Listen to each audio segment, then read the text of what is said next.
Hello, friends, and welcome to another single-serving tabletop adventure from Queen's Court Games. My name is Aaron, and tonight I'll be your game master as we pierce the illusion in M. Marshall's Downfall, a story of love, lust, greed, and entitlement from the Screams and Whispers collection for Kult Divinity Lost. As always, you can find links to the scenario and assorted social media by typing !scenario and !cast respectively if you're joining us live on Twitch, or in the show notes if you're joining us later via YouTube or your favorite podcast app. Tonight, I'll be joined on this erotic journey of crossroads and moral choices by a delightfully talented group of performers, beginning with, as girlfriend Kendall, she's our art aficionado and with branding bona fides, V-Lock. Hi. Next, as twin sister Aisha, QCG's resident social media guru, Laura Tutu. Hello, hello. Also as classmate Aiden, returning to our table by way of Nat 20 Productions, PJ McGaw. Hey everyone. And finally, a very special guest, as Professor Francis. He's the founder of Sidekick Productions and a recent guest on the NBC series Poker Face. We are delighted to welcome Joshua Pangborn. And I'm delighted to be here. Before we begin, please note that Kult Divinity Lost is an adult horror game, and as such, this scenario may include topics that viewers find uncomfortable or objectionable, including blood and gore, body horror, drug and alcohol abuse, pornography, sexual content, self-harm, and torture. Please consult the full list of content warnings before continuing, either by using the chat command !safety or looking in the show notes. The cast and I have completed a thorough safety and consent questionnaire, discussed these and other topics in session 0, and agreed to hold ourselves accountable to a code of conduct that will ensure our table remains a safe and respectful environment for collaborative storytelling. But as one final check-in, I will now ask, V, are you in a mentally safe place to continue with this scenario? Do you understand how to use our available safety tools? And are you committed to maintaining a safe and respectful environment? I am. Laura, are you in a mentally safe place to continue with this scenario? Do you understand how to use our available safety tools? And are you committed to maintaining a safe and respectful environment? Yes, I am. PJ, are you in a mentally safe place to continue with this scenario? Do you understand how to use our available safety tools? And are you committed to maintaining a safe and respectful environment? Yes, I am. And Josh, are you in a mentally safe place to continue with this scenario? Do you understand how to use our available safety tools? And are you committed to maintaining a safe and respectful environment? Yes, I am. Excellent. Then with all of that said, with our audience waiting, let me tell you a story.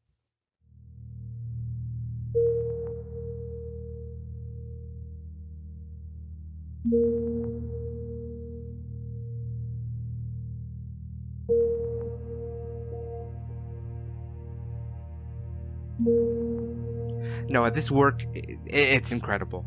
But the things you've described, the sexuality, the violence, are you okay?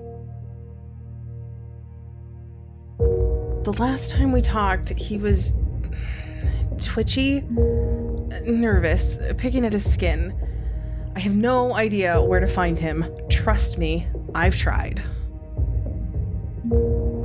Your body is throbbing with base urges your waking mind simply fails to comprehend. Crawling under your skin, there's something inside you. Something that wants to break free. With all of the experiences that I gave for him, that he grew from, that he manifested, those things became in him a new person.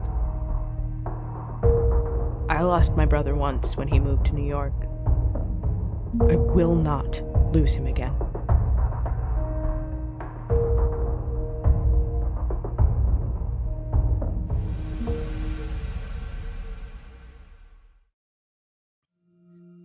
Our story begins in a dingy common room, buried just beneath street level across the street from Washington Square Park in New York City.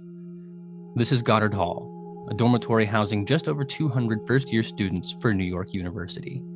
It's early afternoon on a late spring day, which means most of the aspiring scholars are either eagerly attending lectures in one of the various classroom buildings, or eagerly avoiding lectures using that time to explore the city that never sleeps.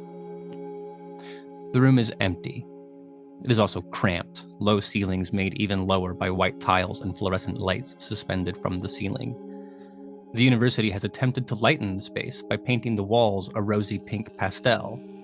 Well, tried, anyway. The color is faded, years overdue for a fresh coat, not unlike the cheap catalog furniture used to fill up the space. A trio of stained, sagging couches provide a bare minimum amount of seating, all of it perched on chipped, scuffed linoleum.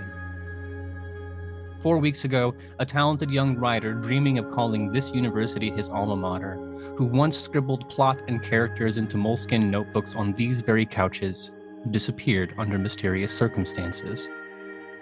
Soon, the room will play host to a quartet of missing souls, eager to solve the mystery. First among them is the woman who sits, now, waiting alone. She is perceptive, alluring, and down to earth, and she's Noah's twin sister. Aisha, set the scene for us as you wait for the rest of the group to arrive. I know I'm nervous. I know that much. It's been a rough couple of weeks, to say the least. Not being able to make contact with Noah. When I do make contact, it is scattered at best. Dad consistently told me, don't worry about it. He's off doing his own thing. He's a big boy. He'll be fine. And I tried. I really did. At least until the nightmare started. So this group of people that's going to be meeting here are here at my behest. Because as far as I could tell, these folks were the last few people to see Noah, to see my brother, and the last few people who could potentially know where he is. So I am sitting and waiting and twisting the rosary over and over in my hands and praying for an easy resolution. It will be easiest for Professor Francis Wilmot to arrive on scene as the in-residence professor for this residential learning community. He's sharp and outgoing and erudite, a creative writing professor whose students fight and fight and fight to be in his classes. And now he arrives in the room. Francis, how are you feeling as you reach for the door to open up the door to this common space? And what goes through your mind when you see the person you see? I'm anxious before I even enter the room. I've been anxious since I realized Noah was missing, and I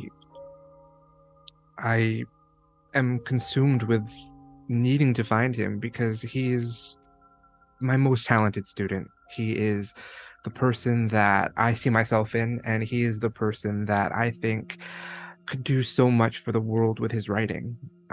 So probably the first thing that I see when I enter the room is I see Noah, I think, for a second, because there sitting there is his twin. And then I realize it's his sister, the person that reached out to me and asked me to meet. And I'm disappointed. I'm not going to pretend I'm not disappointed about that, but I'm happy that this is happening because this means that I could be one step closer to finding this student, this gifted student, and making sure that he's okay. What is it that Aisha sees walking into the room? I'm sure she saw your picture on the university faculty page, but in person it's a little different. It's definitely a little different. Since Noah's been missing, I've been worried. I've been really worried, and I'm probably a little stubblier than I would be on my university page, at least. I mean, those were some fabulous headshots that I took because when you're gonna be on NYU's university page, you need to look your best. But then in real life, the life of a writer, you don't have time to always look your best. And at the moment, I am looking very tired and very stressed and very worried. Stubble, dark circles under my eyes, and my clothes are probably a little wrinkled. Well, it's not illegal, insofar as I know, to not resemble your headshots. Otherwise, all of Hollywood would be in prison. So I think you're safe for now. Aisha, I suspect that Francis was the most eager, the most helpful when you reached out, the one who felt most genuinely committed to helping you find Noah. Is that refreshing? Are you suspicious? I suppose the question is, how excited are you to see Dr. Wilmot?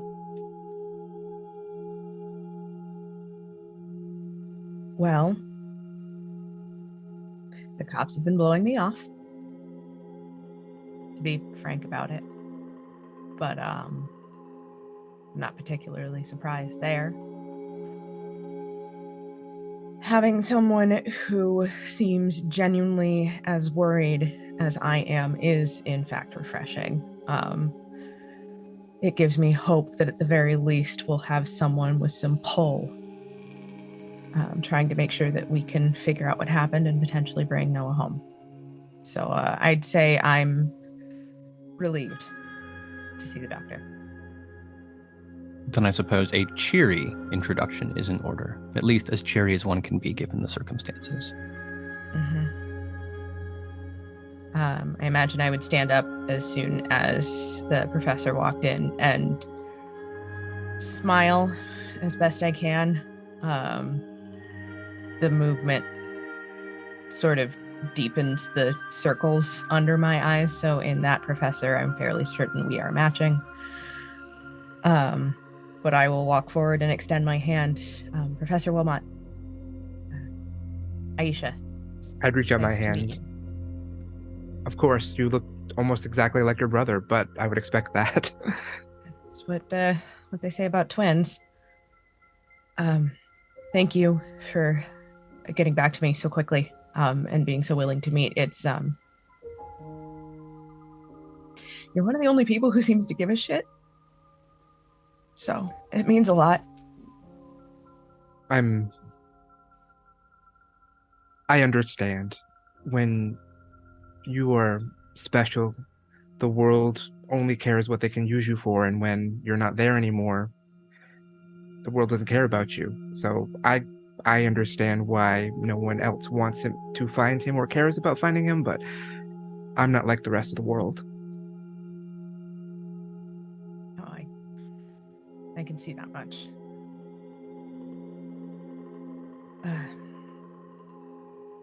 How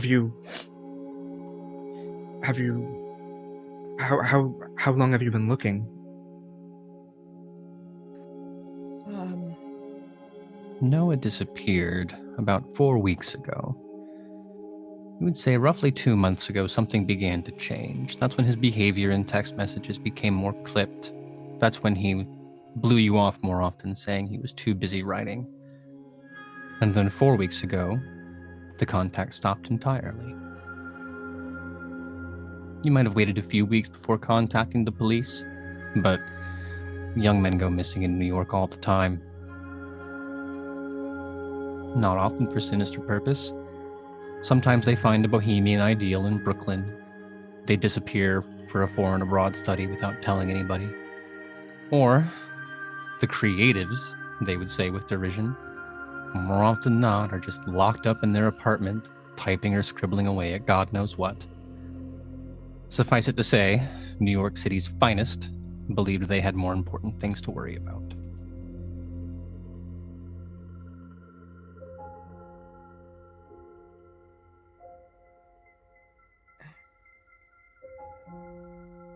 It's mostly the fact that he changed so much.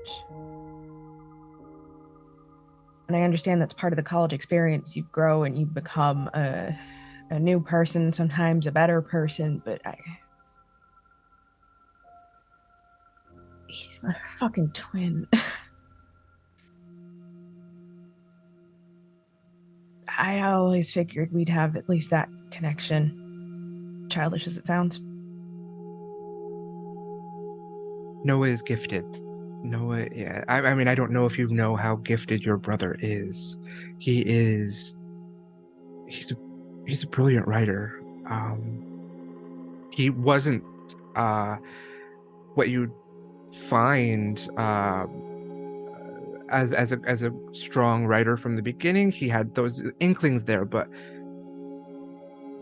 he's brilliant and gifted, and I know he might have changed, but you have to believe that this change was actually, it's what's made him even more brilliant. If that makes any sense. I don't know. I'm it's been frustrating. It's been stressful. I won't pretend it's not been.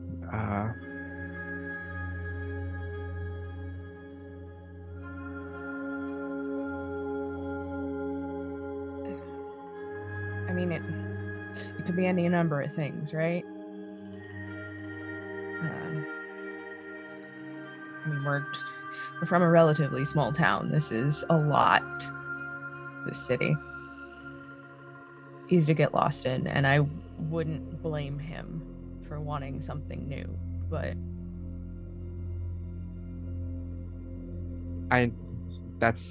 Noah and I have so much in common. I mean, I'm from a town of 500 people. I understand what it's like coming to this city when you're 18, and let me tell you, that was very it's an adjustment. It is, but Noah is strong, and Noah is okay. I know he is. I just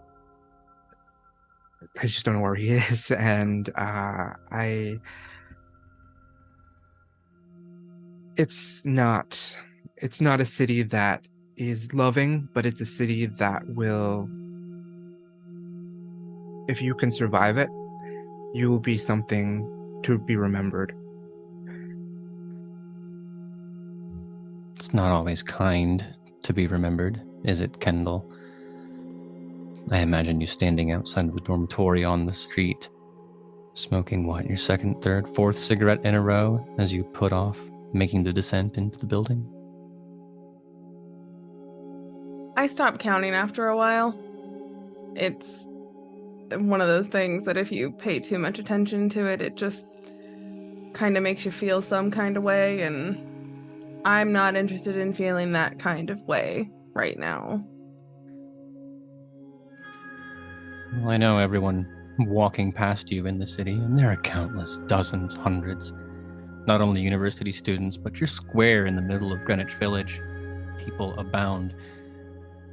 And every single one of them walking past you, without even considering the outfit, in your eyes, they can see that you're not someone to be trifled with. That wasn't always the case. There's something different about you now. And I know what it is, and you know what it is. But that prompts the question, why are you even here? Because of Aisha. Look, I never thought when he disappeared that I would... I'm trying to think of the best way to phrase this. I think the best way to put it for now is that I thought that there were some things that would just have to remain unfulfilled. And now that Aisha's here, I mean, it's like a second chance. For better or for worse. Dr. Wilmot, Aisha, you've barely finished your introductions when Kendall comes to the door.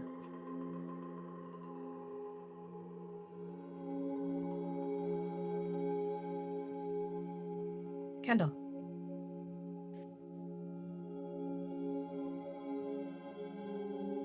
Aisha. That doesn't Hey. feel good. Now, why does... I mean, you know why they look so similar, but why do they look so similar? You can see her nose, and you felt that nose in the crook of your neck, and you can see those lips, and you felt them on every part of your body. It's in her hands, even in mannerisms, the way that twins grow up. You've seen Noah make that same idle gesture with his hands, at least before he put them to more sinister purpose. Kendall, I'm going to need you to roll your disadvantage for me. That makes sense. That is 10.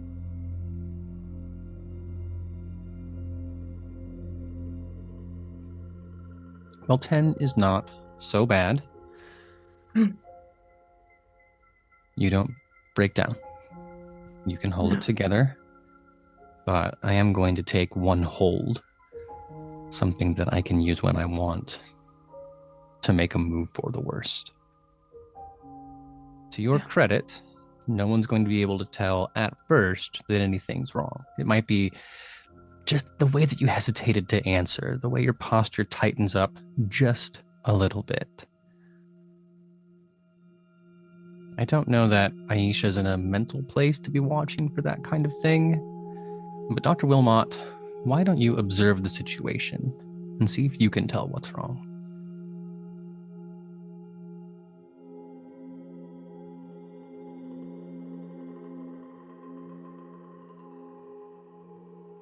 $17.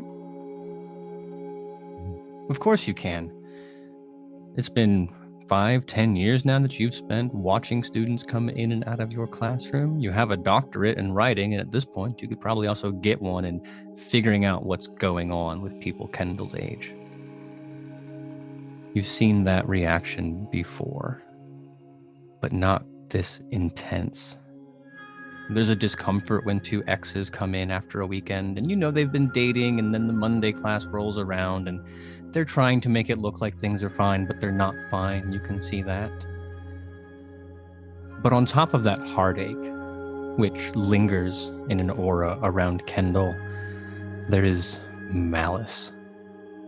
It's a shattered heart wrapped in barbed wire. You don't know entirely what's going on, but something here doesn't feel right, and you wouldn't be out of line wondering if Kendall was up to no good.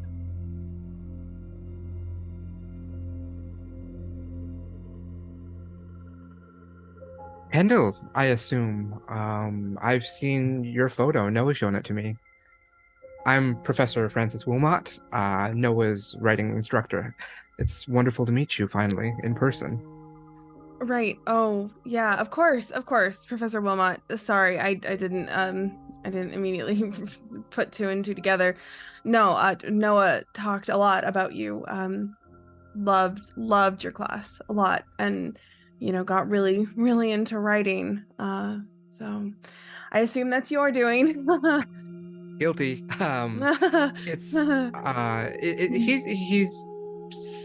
He's talked about you too. It's really just lovely to put a name to the face and the face to the name. You know how it goes. I'm glad that you can be here today, and I'm glad that we're all here today. Actually. Yeah, when Aisha reached out, I hadn't heard from her in forever. So, knowing that she was coming to town, I of course had to offer a place to stay. I mean, it's a couch, but it's better than paying for a hotel in the city. Am I right? Absolutely. Yeah. So. Does the conversation die there? No one knows quite what to say? I'm usually pretty good at small talk, but even I'm a little awkward at the moment because it's the lack of sleep probably and the stress I want to make everyone feel comfortable and welcome in what is essentially the greater extension of my home, but I'm also just very, very tired and stressed. Sense. And also, there's no reason to start the meeting proper before everyone has arrived. Aiden, I suspect you're late because you don't care terribly much to be on time. I mean, if this was important, they could text me, email me. Hell, they could even Facebook me if they really gave a shit. This is New York City. This place doesn't stop or sleep for nothing and no one. The foot traffic alone is enough to make me 15 minutes late. I don't even care what time I get started at. I get there when I get there. But if you want me there, yeah, I'll be there. 100%. Just getting a, just give me a heads up and I'll be there, of course. And I suspect it's not Aiden who sees the three of you first, but you, him, because even as he approaches the door, his face is not buried in, but obviously paying attention to his phone. There's no way it's not the most recent model. Top of the line stuff, $1,500 phone. And when the next one comes out in 6 months, he'll have that one too. This sociable, smooth talker knows everybody worth knowing on campus and can open every door to every party. What happens next? As I enter the lobby area, I can feel the presence in this room. It's enough to make me stop what I'm doing on my phone, look up and take notice of the new bodies in front of me, and just kind of slowly freeze in place.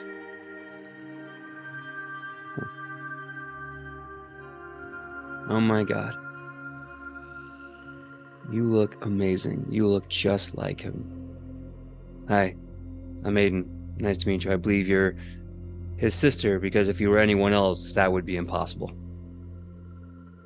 Yeah, Aisha. We're twins. It's kind of how that works. Aiden, right? Yep. Yeah. Unfortunately. Oh, and there's the ex-girlfriend. Yeah. Anyway, I imagine we're here about our friend Noah. First of all, Aisha, I don't know where he is, and my deepest condolences. You deserve so much better than that. If I had it, I'd give it. And I just wanted to take a second to say I'm sorry, and if there's anything I can do to help, I'll be so happy to give it to you. Well, that's why you're here. One of the last people to see Noah, so, Yeah. Well, yeah, I guess we should get down to business, as the old song goes, huh? All right, so,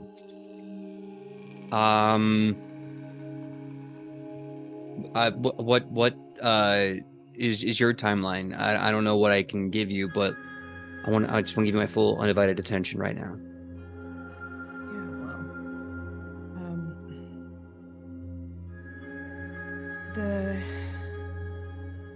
The last I heard, you were taking Noah around the party circuit? Yeah.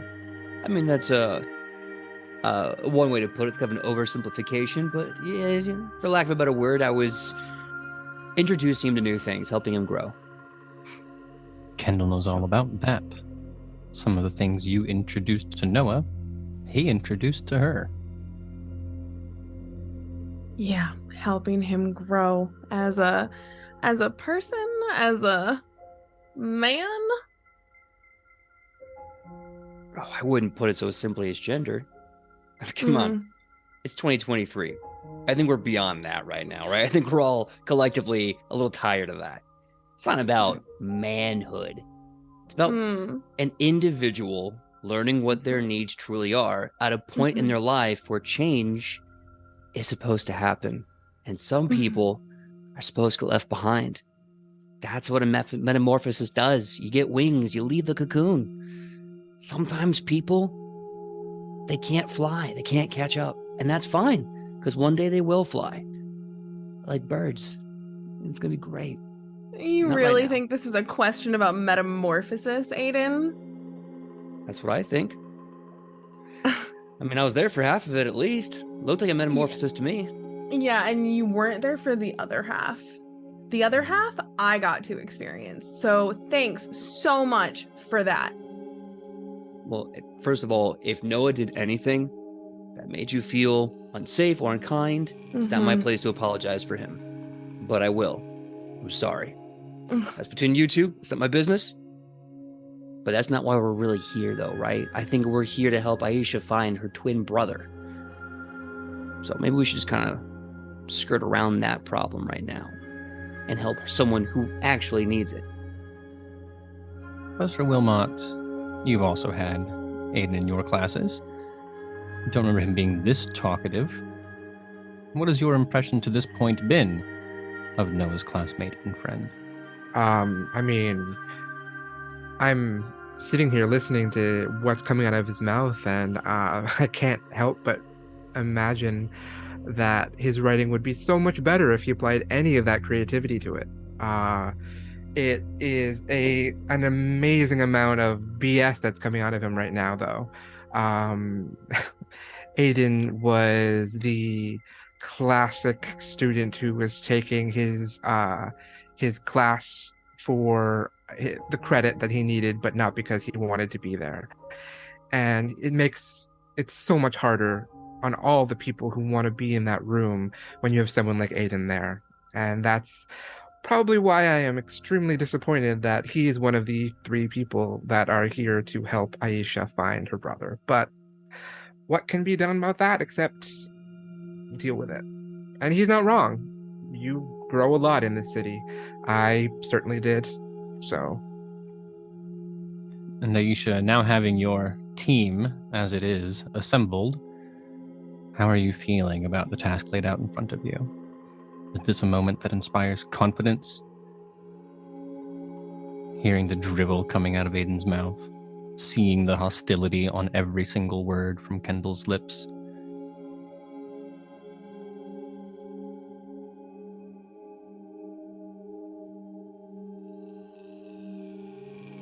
You get used to disappointment like that. Yeah, I went through all the legal channels. I know that you're supposed to talk to the cops and file a missing persons report. But in a city like this, when you look the way Aiden does, they're less likely to give a shit than they would. And I know that. And I still did what I was supposed to do because you follow the rules and get what you need. Isn't that how it's supposed to work? No. No, I've got douchebag supreme here. Aiden, I think that's you. I mean, at least the professor, actually sees my brother as a person. Kendall, I don't.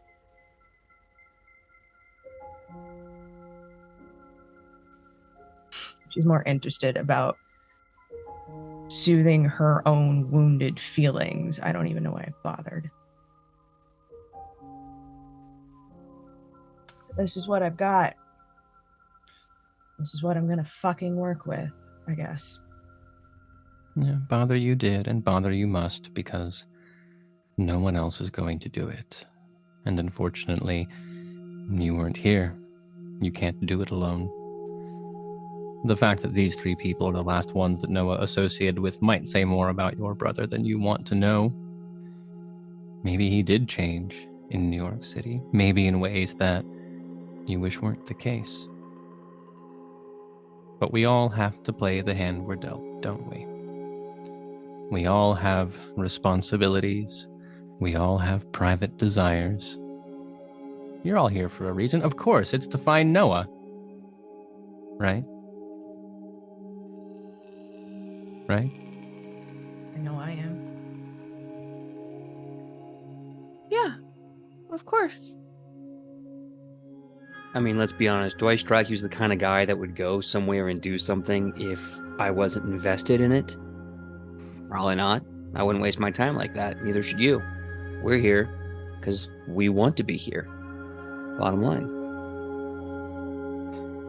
Well, I'm eager to find out why. Well, unfortunately, here are the facts as followed. You all essentially know what Aisha knows. Noah started to change about 8 weeks ago. Now, Aiden, you were already watching him start to get into that libertine freedom, learning what feels good, even if it feels bad, branching out. I think you'd called it a creative christening. How can you write about emotions you haven't experienced? I believe that was the lead-in you used. And Noah leapt at the opportunity, timid at first, of course. Not the first time you've had to take a newbie into the room and teach them how to have confidence, how to offer a woman a drink, how to offer a man a drink. And then it started to get a little bit out of your control. In hindsight, maybe worrying, at the time, a promising indication of the future that he was leading himself towards. Aisha, that's when the text messages started to become less frequent. That's when the messages were shorter, clipped, lacking the warmth that your twin had always shown to you.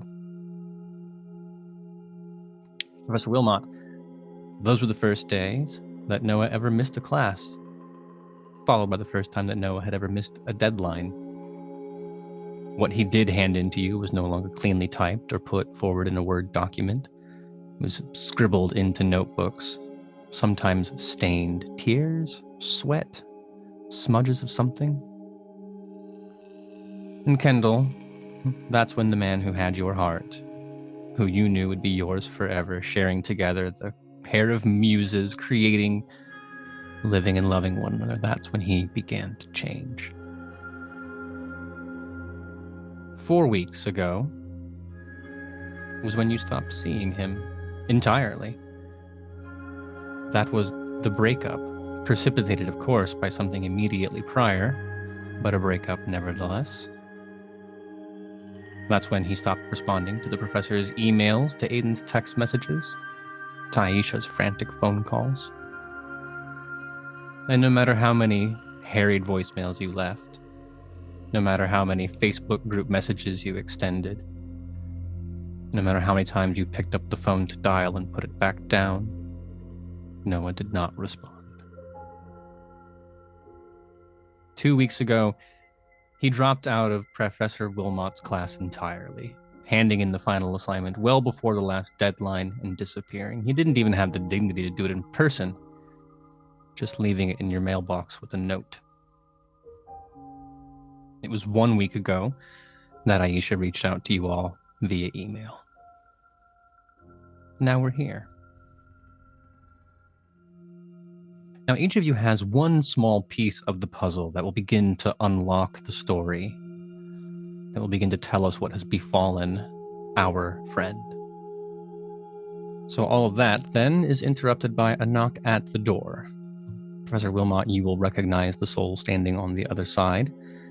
Not your favorite student, obviously no one can compare to Noah, but someone you trust enough to assist in your teaching and grading duties. Tell me who this teaching assistant is. Who has arrived on scene holding a manila envelope? My teaching assistant is Jacob Stone. Jacob is very gifted at data and facts, and that's what makes him such a great teaching assistant. It's also what makes him an okay writer. He is a historical fiction author. He loves to write about romance during the historical fiction periods. Huge fan of shows like Outlander and Game of Thrones and all that, but without the, well, I haven't seen Outlander, of course, but with Game of Thrones, without the nuance and the actual creativity that's in that show. That's sort of what you get with Jacob's writing. You get fact and little else. And that seems to be what makes him really popular with most of the other members of the staff. For me, I like that he can do what I need him to do and report as I need him to report, and that's about all that I really need from him. And he's friendly enough, so. It's a perfectly reasonable academic exchange. A professional who gets things done on time, that's what you get. And then when he goes on into the future, he'll be able to say, oh, I studied under the great Francis Wilmot. And you will have each received something in exchange. That's all you really need from this sort of relationship, really. Mm-hmm. So I'm imagining someone with a shock of curly reddish hair, a bit high on top of the head, wearing a very high collared shirt, not a Mandarin collar, but also not a formal collar, the kind of thing you might go jogging in the city, right? Mm-hmm. Yeah. Also, he usually has his trademark scarf.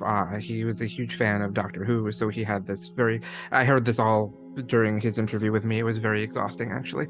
But he talked about his love of dressing like his favorite characters, and in this case, he usually has a trademark long scarf. So, which no doubt he has mastered the art of flipping dramatically when he needs attention. You have no idea. When he leaves the room, it makes me happy when he leaves, mostly because he's gone, but he also he's very good at capturing the attention of the other members of the class when he's walking about. Well, in this case, he has ensorcelled another room inside the manila envelope. Dr. Wilmot, you know what's inside. Noah's last assignment that he presented was in no shape to be traded. Handwritten, stained, not even the same pages, some of it on legal pad paper, some of it just on printer paper they'd pulled out of something, and you instructed Mr. Stone here to type it up appropriately and then deliver it to you. And so he has, looking very much like a dog that's done a very good thing, and I brought you the toy, sir, and can I have a head pat, please? Just tell me how great I am, right? Here, I've done this exactly for you, sir. I'll take it from him, and thanks, Jacob. You may go. Oh, yeah, of course, Dr. Wilmot. Is there anything else that I can get for you? I mean, you're going to be down here a while? I'll go grab a coffee or something, or? Coffee? Aisha, would you like some coffee? Kendall? Aiden, would you like anything? Coffee, black, 2 sugars. Oh, yeah, black 2 sugars. He's pulling a pen out from one of his pockets and starts writing on his hand. Just a flat white, please. Mm-hmm. No, I'm fine. Get yourself something, Jacob, please. I'm good. Oh, yeah, sure, thanks. And then the usual for your professor? The usual, thank you, yes. All right, yeah, I'll be right back. And, I mean, Kendall, you have been a people pleaser. You have never seen anything like this. Aiden, you've seen lots of people like this, and it sickens you. Aisha, I don't think they make people like this where you're from. But all the same, the focus is not for now on Mr. Stone, but on the manila envelope. I suppose you have to open it, right?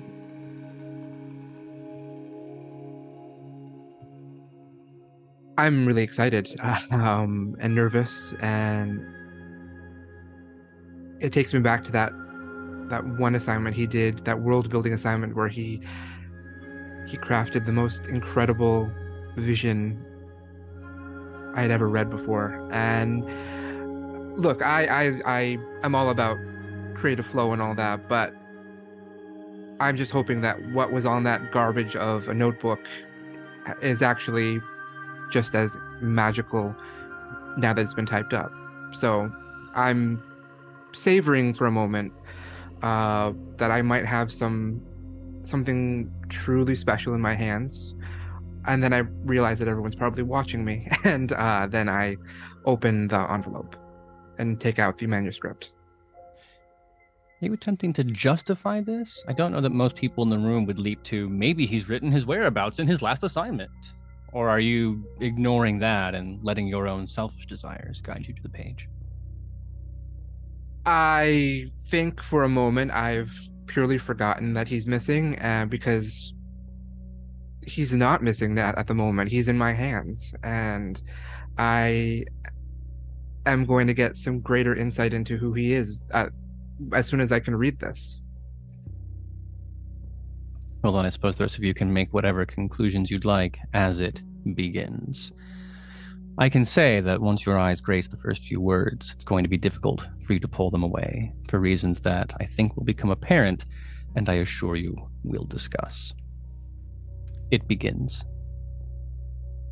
A drop of sweat rolls down the side of my face as my muscles cry in unison, stretched to their limits on an X-shaped cross. In the distance, 2 dying suns stare back at me, like a pair of bloodshot eyes watching over a world bathed in red. Sulfuric clouds march across the writhing sky, dusted with a myriad of razor-sharp sparks that ignite and die in a moment. A monolithic structure rises on the horizon, scarred with glowing yellow incisions that cut into its sides, much like the wires cut into my flesh.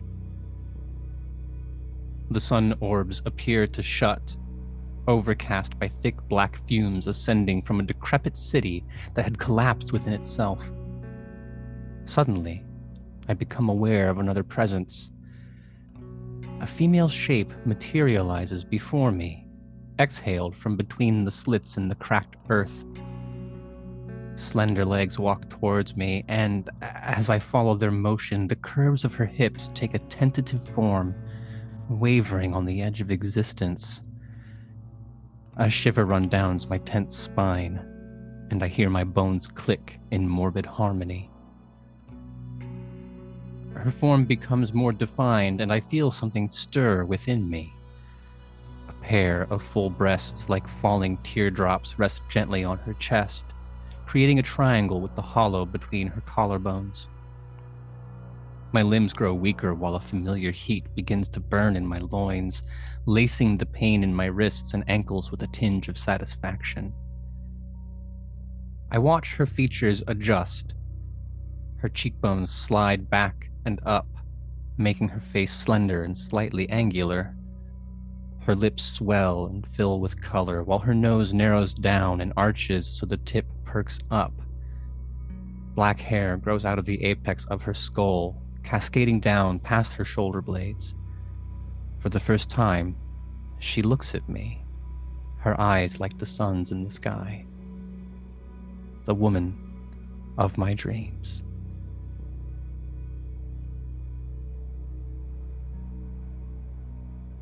And as those words are washing over you, that you feel the very atmosphere begin to change. The room is a little too warm in the way that New York City rooms can be. Heating systems that are centuries old, even in the height of summer, barfing out just a little bit too much energy. But that's not why you're sweating as you read this text. And the breeze that blows past your cheeks, flush against your will in a way that everybody can see, is not from the air conditioning or from an open door. You can feel the weight of it, heavy, dusty, like humid Los Angeles. When you can feel all that urban particulate matter suspended in the air and those heavy droplets begging to become rain. And as Noah describes each of those individual feelings, there's something that zips from the base of your spine up into your chest and then down your arms, or down past your groin into your ankles, to the point where, when you read that last sentence and you realize that you're holding the text almost directly out in front of you, you're surprised that your own wrists aren't bleeding. I need you to roll to keep it together for me.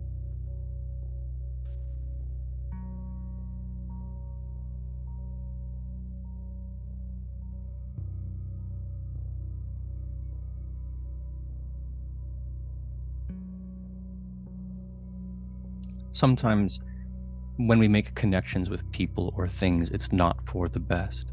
Certainly in a room, certainly in a world that is trapped inside an illusion.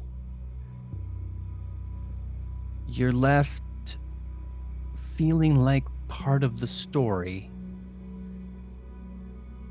deep down inside, you know that this isn't strictly fiction, that this experience belongs to Noah, either ephemerally a creation of his dreams or impossibly something he actually experienced.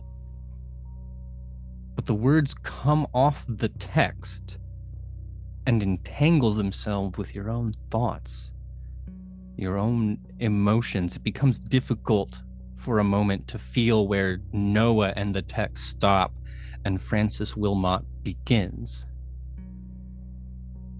You'll lose one stability as your brain goes to piece those things together, trying to carve out a niche of normalcy that is entirely its own, even as this shimmering veil around begins to waver.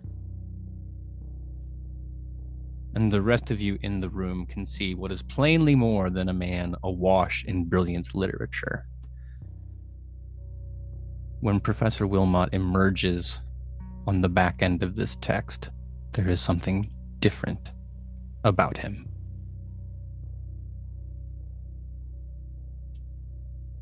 Professor? Everything okay? It's Noah's last piece that he wrote for me. It makes me yes, of course. I am just captivated by his writing. It's a beautiful piece. Captivated is a word for it. Aiden, what is your bonus to perception? My bonus to perception is a -2. You're on the safe side. Kendall, yours? +1. And Aisha? +3. Well, this is a good news and bad news situation. Kendall and Aiden, you'll be safe. Aisha, you're going to have to decide whether or not you're going to acknowledge the professor's erection.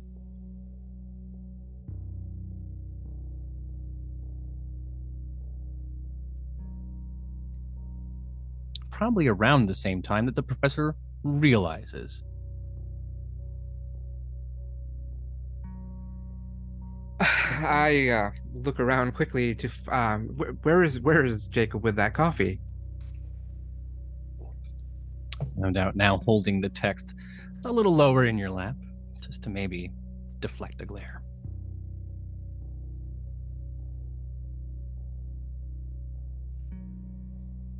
It would be impolite to point that out in public.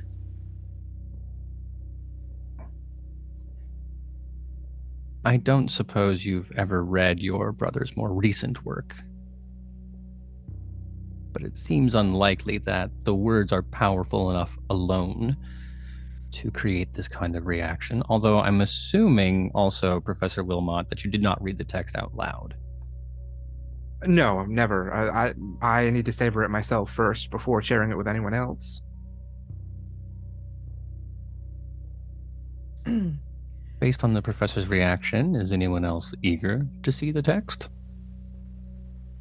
I'm not, but it's one of the last things my brother put onto this world, so...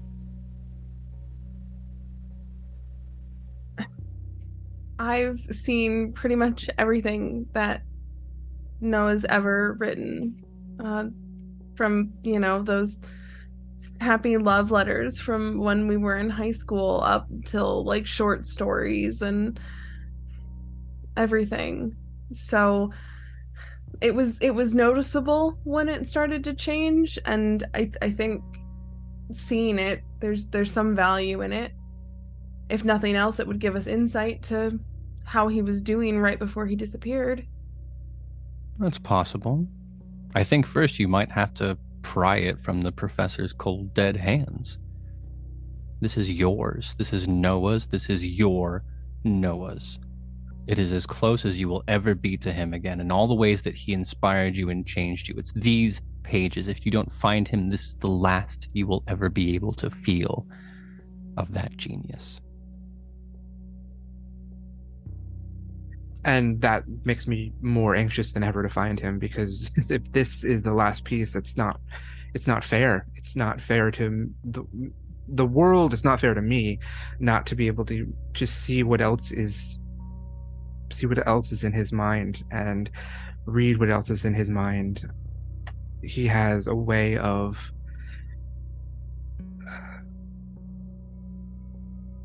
touching you that just no one else has ever really done to me before, to any of the people that who have read his work. I'm not likely to share this with them physically, but I'll be happy to read it to them. It might be then, when you've had this conversation, you clear your throat and the door creaks. A familiar scarf billowing. There's not even wind. How does he do it? As Jake returns to the room. Yeah, so that's a flat white for you. Yeah, and then I'm black with 2 sugars. And then I'm a professor. Oh my god, I'm so sorry. Like I asked them, I told them that only oat milk is fine, but they're out of oat milk and they did soy. Is that gonna be a problem? Because like I'll go back. I'll make another trip and I'll find something else if you need me to. I just take it from him and don't say a word. Imagine how it must feel for him to be crushed like that. He doesn't know what happened. All he feels is the dejection and disappointment.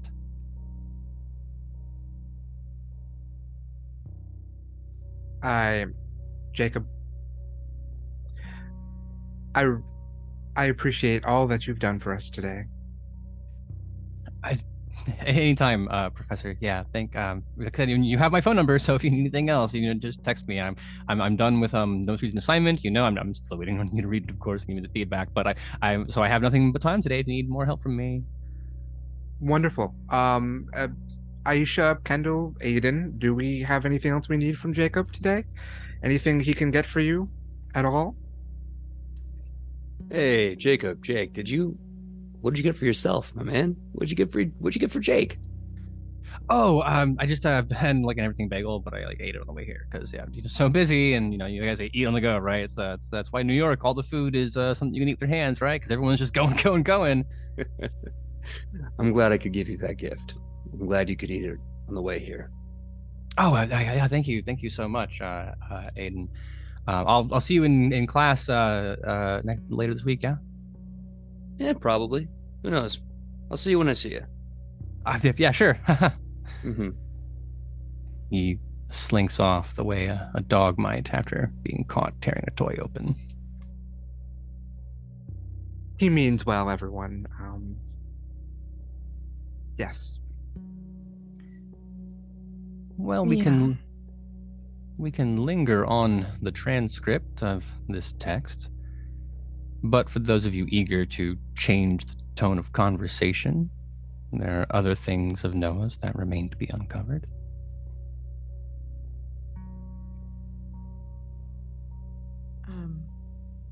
Kendall, you... I know we talked before I got to the city. You said you could potentially find something before I got here. Did that work out at all? Kind of. So all I know is that he stopped paying for his dorm room and all of his stuff was taken. Like, they came in and they just removed everything that wasn't bolted down. But they didn't get rid of it. It's just currently stored in the dorm rooms Lost and Found. And I can't access it because I'm not a family member. But you can. Because... sister. Thank God for small miracles. Yeah. Exactly. So if we go to the Lost and Found, hopefully we can get access to his stuff, and maybe there's some more stuff in there that'll kind of point us in the direction of where he was, and I'll glance at Professor Wilmot. Maybe there's some more writing that he was working on. Who knows? I can take us all to the Lost and Found right now. I mean, that's probably the best place to start then. If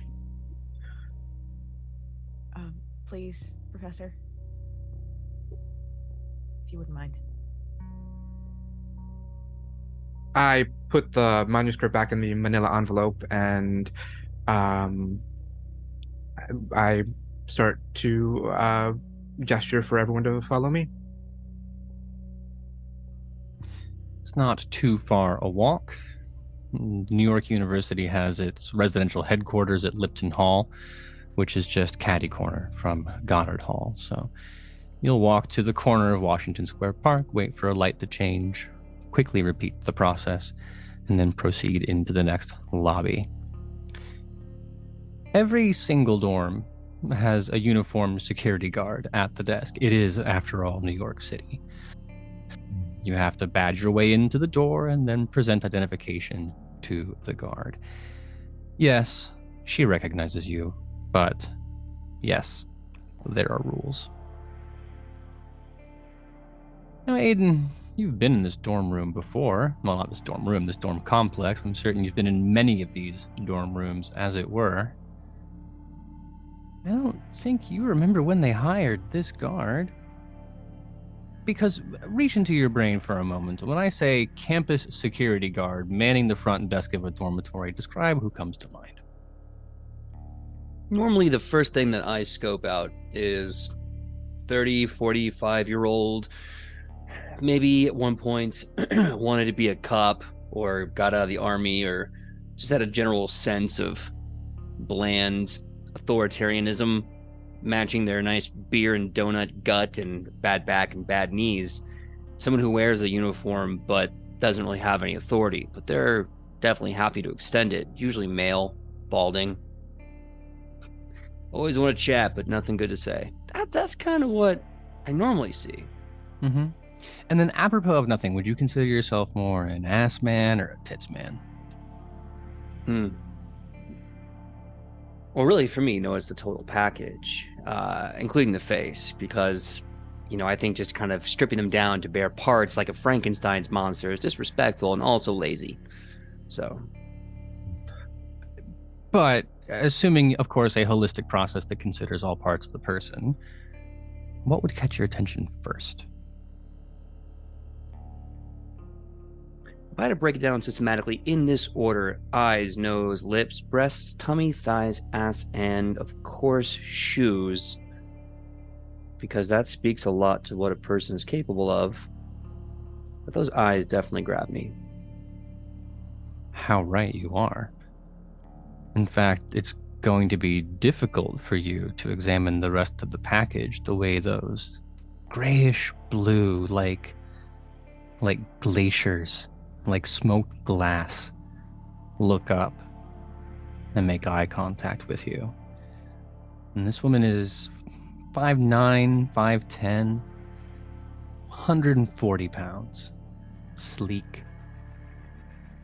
And one bit of her perfect heart-shaped mouth curls up as she sees you, her head kind of dipping a little bit. You've never seen her before, and last you remembered, the uniforms weren't cut so low. At the very least, she could stand to be wearing a slightly larger size, the way that it clings to her chest.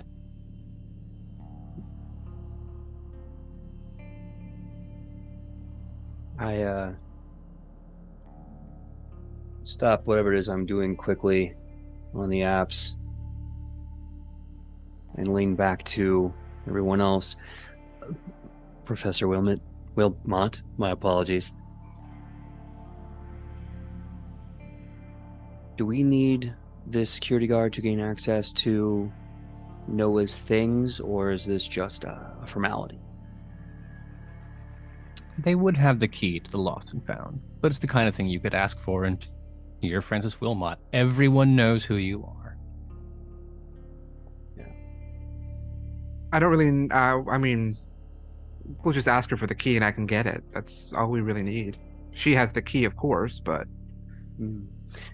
You do make a really good point. You say we, and I think that we have a really good team here, but I don't think I'm really much use in there. I think there's enough cooks in the kitchen. I actually have a lead I need to check in on. Why don't you all go in there? I'll stay out here for a bit, and we'll reconvene later. Go team. It's a perfectly reasonable plan under most circumstances. I would say that Aiden's not being especially transparent, although it doesn't make sense to the rest of you why he would want to be so enthusiastically alone with the schlubby 55-year-old woman sitting behind the desk.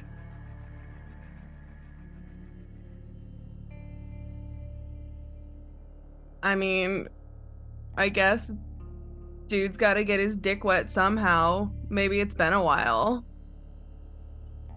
No offense to our older viewers, but I think at that age, wet is not the adjective.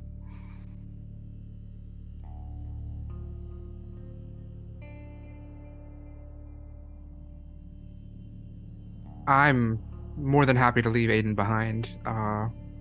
He doesn't offer much in class, and I can't imagine he'd offer much right now, so... No. Then Professor Wilmot approaches the desk, of course, asks for the keys, the voice coming back. Anytime, Professor. She hands off. That is a 2 packs of Pall Malls a day kind of narration. So Thank you so much. So the 3 of you leave Aiden to his own devices, and stepping around the corner, the lost and found is kept just behind the security station in a locked room, not so far away that if something were to go wrong, that the desk officer could not come find you, or if you need Aiden, you could not find him.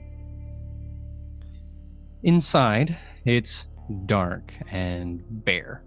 The floor is plain concrete, the walls are plain concrete.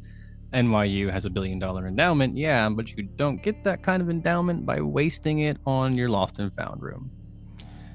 On each of the walls, there are metal cages, like you might see storing bicycles, or also calls to mind a bit an adoption center for pets. Each individual piece sealed behind a small grate, each grate having a padlock. You've been given the keys to Noah. Walking inside, your steps echo? They shouldn't. The room's not that big. I doubt you notice. And as you approach the numbered cage that you were given, there's the faintest whiff of antiseptic. Bleach? Like a hospital clean. Where you can smell, no, not like a hospital, like a high school. When someone got sick and then they put down the sawdust and the chemical, but it doesn't solve the smell. You just get both smells at the same time now.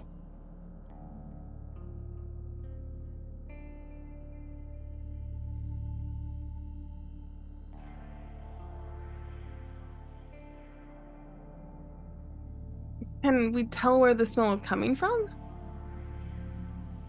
No, and I think the second that you do that first, like, and you try to find it, it's like trying to remember a dream. It's just gone. I look at Aisha and Professor Wilmot. Did you guys smell that? I thought it was just me, but apparently, yeah, no, I did. But I don't see anything that it could be. No. Maybe somebody spilled chemicals or something and they didn't air out the room. That's probably it, right? Maybe.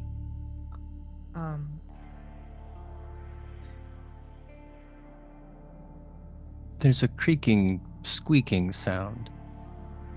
You look to the door just in time to see a visibly pregnant 19-year-old pushing a cart wearing a janitor's outfit.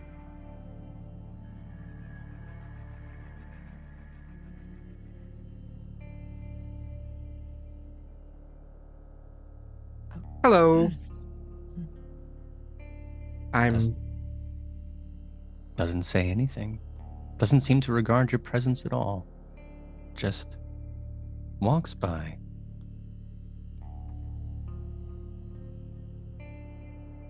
Excuse me.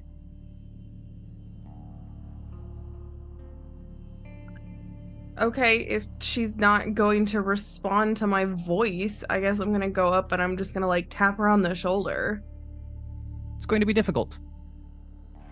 As you walk to the door, poke your head left, poke your head right, and she's gone. Will you roll to keep it together for me?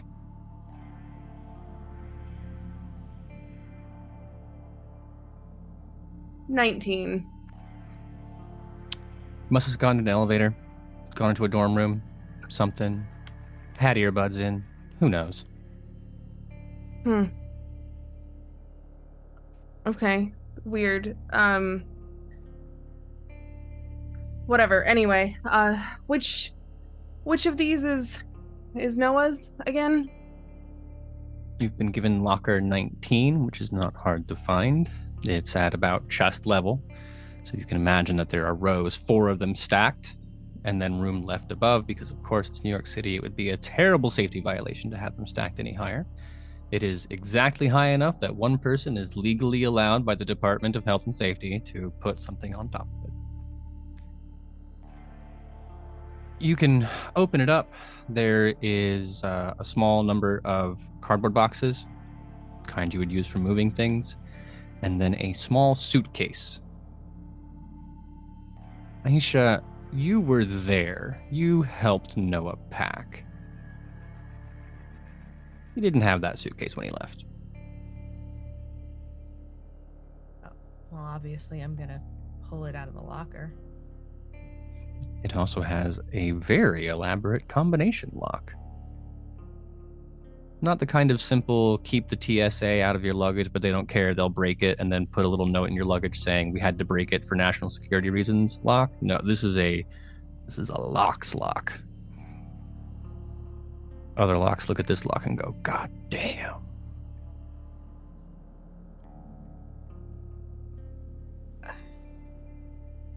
And it's a Game Master, you said it's a combination lock? Mm-hmm. Knowing what I know about my brother, does he have any standards for crap like this? I believe that's your Passwords? advantage. So why don't you roll your advantage?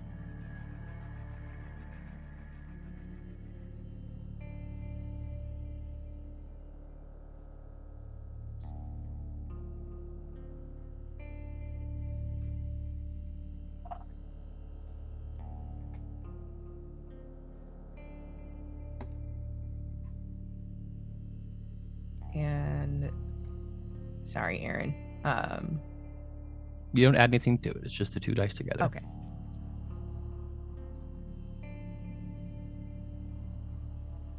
That is 13. 13. Well, what's the first number you guess? What 4. significant date would come to mind? Who's the most important person in Noah's life, and what's the most important number for that person? Face value, it would be our birthday. So you put it in. 5-digit number. Try the first one, and it's 10/1985. No, that's not. No. Well, maybe it's the date. 3/10/85. No, that's not it. I wonder how long it's going to take you to figure out who he replaced you with. Kendall, what's your birthday? July 18th, Could give that a shot. 1986. Could give that a shot, Aisha. And when the lock clicks open, you can roll your disadvantage for me.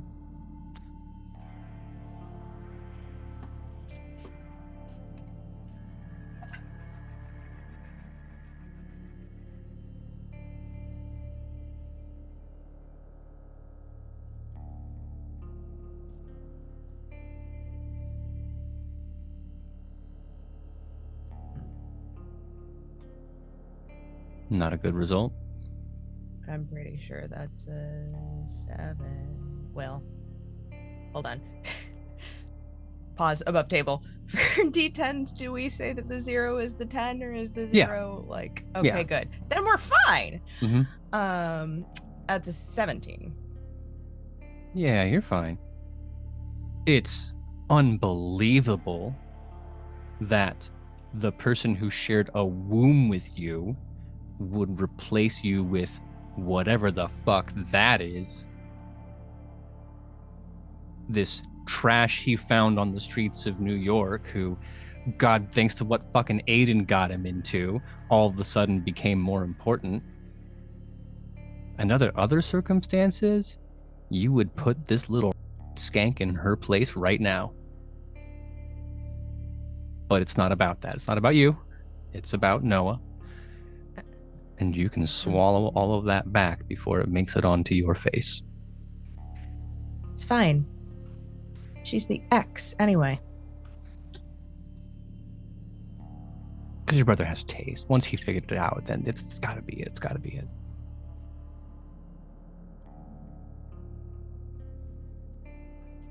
In any case, the suitcase is unlocked and the boxes are still there. Are we searching them in any particular order?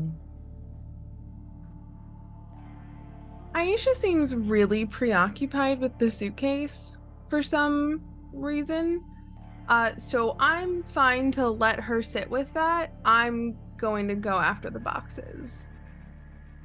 With the 17 on her keeping it together on her advantage, then there would be no visible sign. Like there's a moment. No. I literally just mean that like she's going through and trying the lock and like she finally gets it open. So like she's dealing with that. Mm-hmm. She's focused on going through that. So I'm gonna do the boxes. Mm-hmm.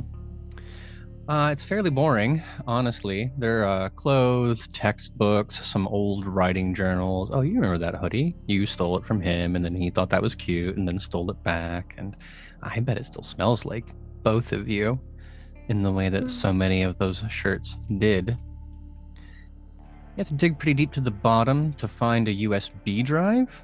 It's not labeled. Kendall doesn't strike me as the kind of person who's taken a security assurance course, so I'm sure you're willing to plug that into whatever computer you find. Well, yeah, I mean, it's just his flash drive. What's the problem? Mm-hmm. Last the Iranian nuclear program had that worked out, but that is neither here nor there. Professor, you of course have seen the outfits that he's worn to class. You know he had that one shirt. It was like his creative shirt, the old shirt. What was the band on it? I think it was Bowling for Soup. Yeah, that's what it was. Yes, I think it was one of those nights really late in office hours where he talked about how that was his first concert, and you know, I think that's when he learned how he could be like a rebel and kind of push his boundaries, and whenever he really needed to grind through an assignment, that's what he would wear. Aiden, that's also the shirt you told him he absolutely under no circumstances could wear to the party you were going to. Yeah, love what you love, but don't, not at these parties. All of it sentimental for various reasons. Aisha, your adventure is slightly different. I'm going to ask this question with no judgment whatsoever, but aside from when you were children, have you seen your brother naked? No.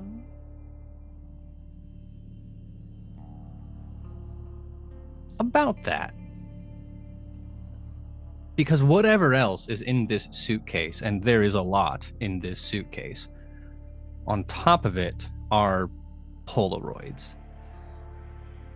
It is a vision of someone trying to do artistic pornography, but poorly. And God forbid you push any of them aside, because the ones above are, we'll call it solo work, but it becomes very clear who the accomplice was, who was holding the camera for the first series. She hasn't changed her hair. It looks quite the same in your brother's fist or in his lap.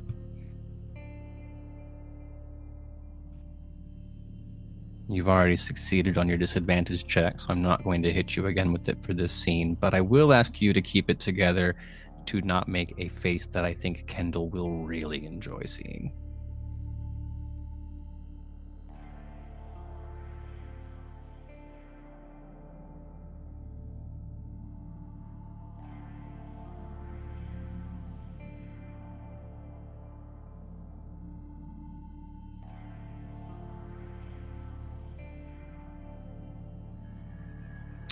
That's an 11.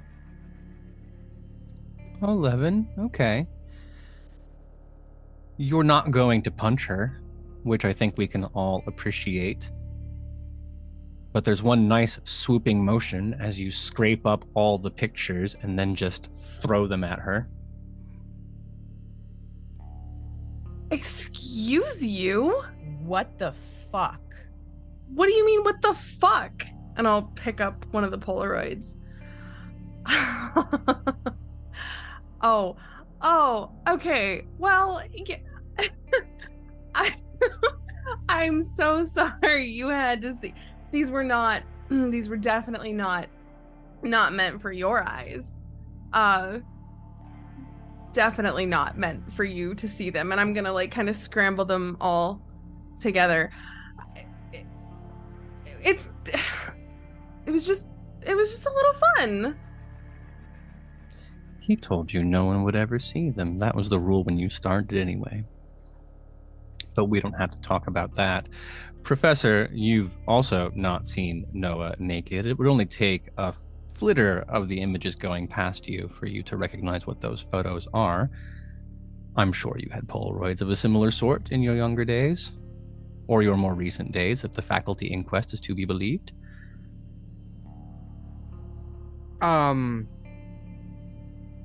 They definitely catch my eye.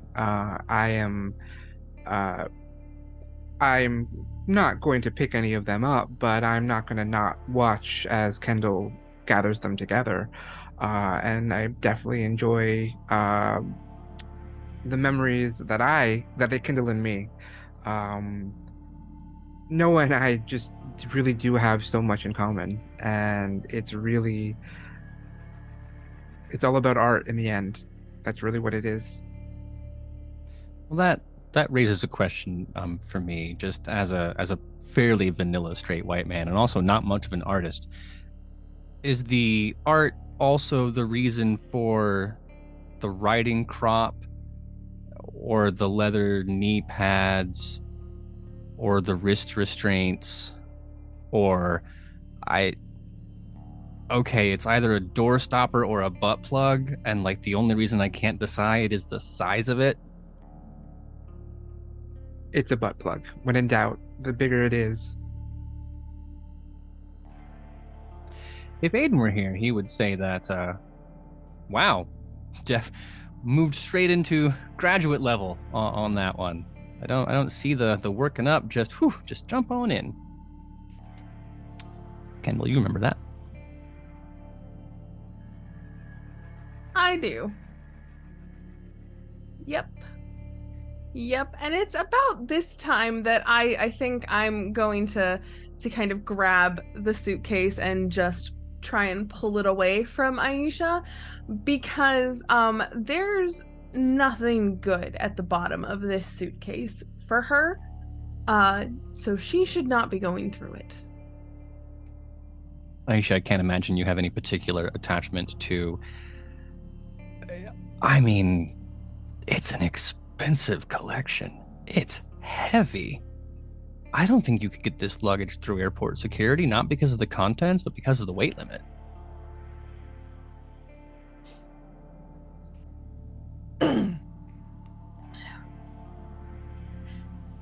I wouldn't say that I throw the suitcase at Kendall, but it goes sliding towards her with probably a little more force than is necessary. Arriving at your feet, Kendall will say that it jostles slightly, enough for one of the Shibari manuals to come sliding off the top of another book and reveal something else underneath. That's a journal. You see the familiar black and white speckled cover of those are like the official colors of journals, right? Based on what else is in this luggage, I'm a little concerned what kind of journal he'd be keeping in here, so I'm going to pick it up and I'm going to open it. And until I know what's inside, I'm definitely not sharing it with anybody else. Because the last thing I need is to share a journal of our sexual exploits or him rating the positions or talking about the techniques that worked and things that didn't work and whatever else he chose to document. Yeah. Well, you're a curious and inquisitive sort. Assume for a moment that there are 8 weeks of journals for no reason, just throwing that out there. Would you be the kind of person who reads the one while you were still dating? Or the one after you broke up? Well, first the one when we're together, and then the one immediately after. It reads, I saw that video online.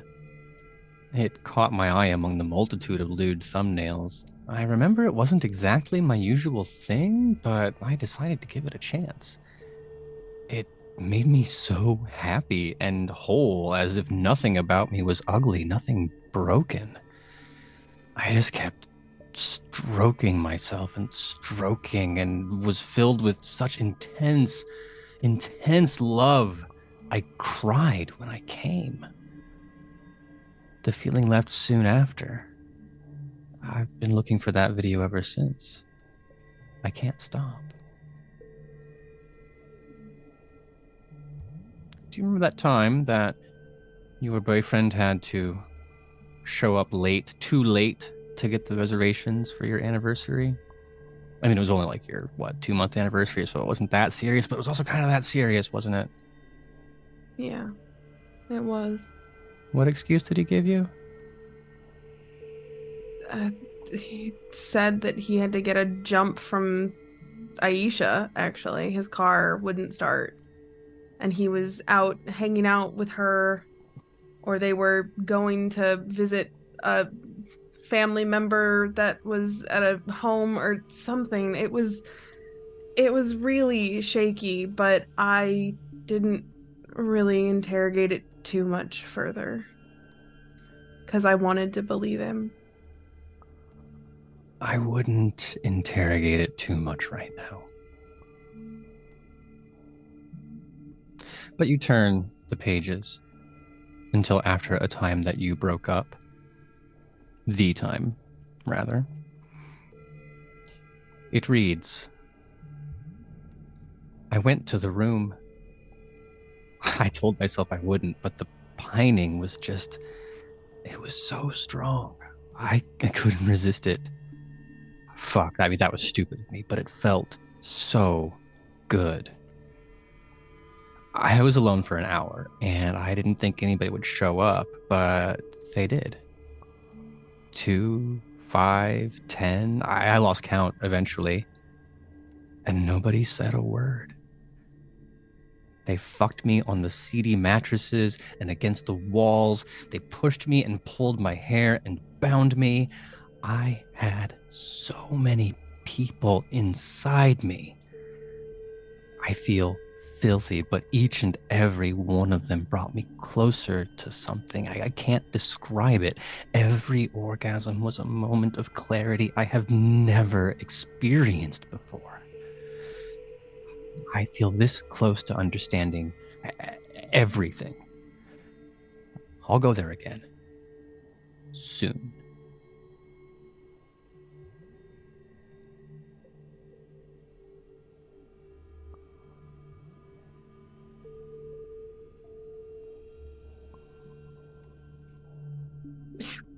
Fucking kidding me. You say that out loud? Oh, yeah. What is it?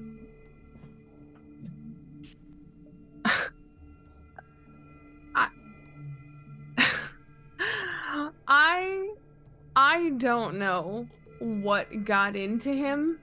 Actually, no. You know what? I do know what got into him. Apparently, a fuckload of people. That's what got into him.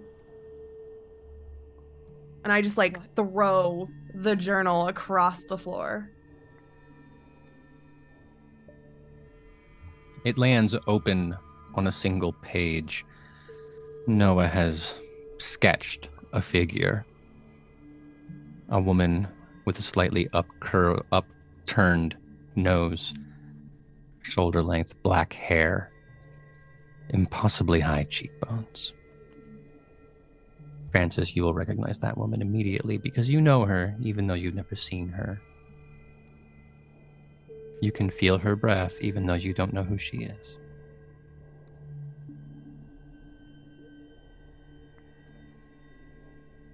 Am I close enough to pick up the journal? If you'd like. I will pick up the journal and I will look to see if there's any text around or on the next page or the page prior to it that might connect to the drawing. It reads, I can't sleep. The craving never seems to go away. It's driving me mad. I keep looking for new ways to get myself off, but the toys are so expensive, and I rub my dick raw in the shower. I need something more. I don't even know. This need is growing inside of me. I'm afraid of catching something, but then the text is split by this picture of the woman. It continues. Oh, shit. I think I may have caught something after all. I've been throwing up, but only this weird black bile comes out. It sticks to my throat, and I keep wanting to swallow, but I can't. It makes me feel so full, and I can't stop thinking about going back. This entry is dated 5 days ago.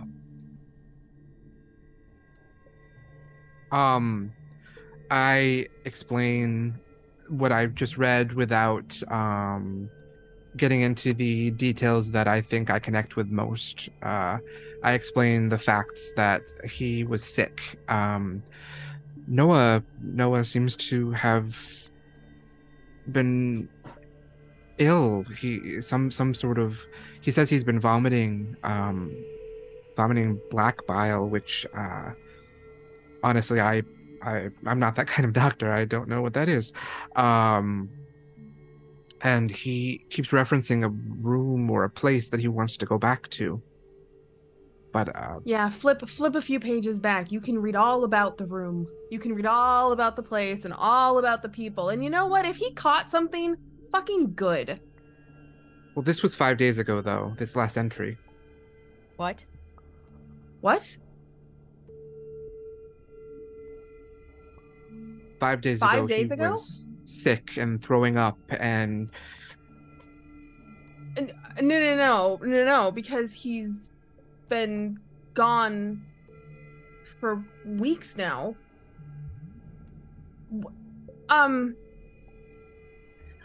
Is there any information about when all of this stuff was collected from his dorm? Yeah, 14 days ago. Okay, so if this was collected 14 days ago, how is the journal updated 5 days ago? 5 days ago. I mean, he probably wrote the date wrong, right? That's because there's no other explanation for it. I don't know. Roll to keep it together. 11. Keep that in your pocket.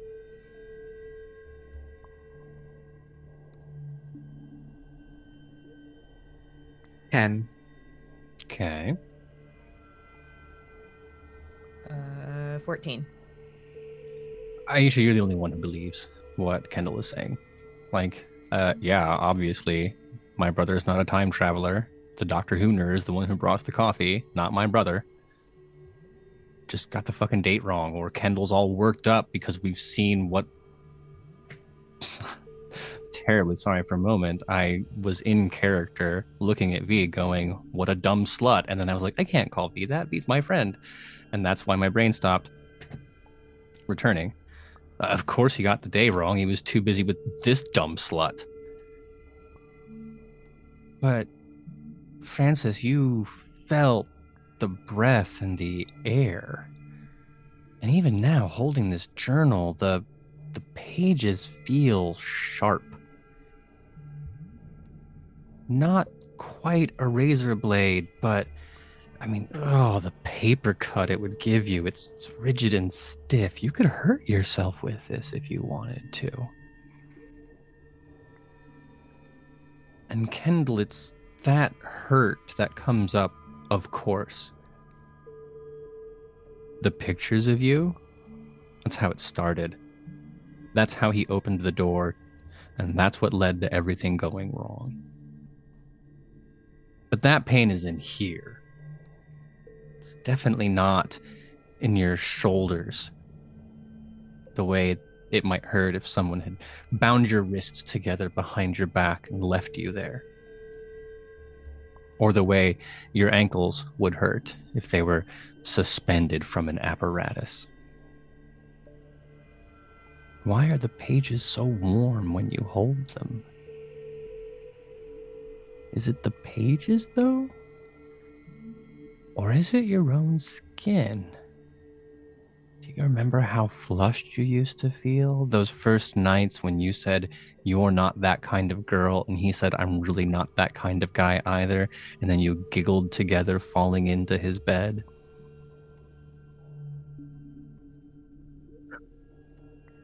Why does it feel like that?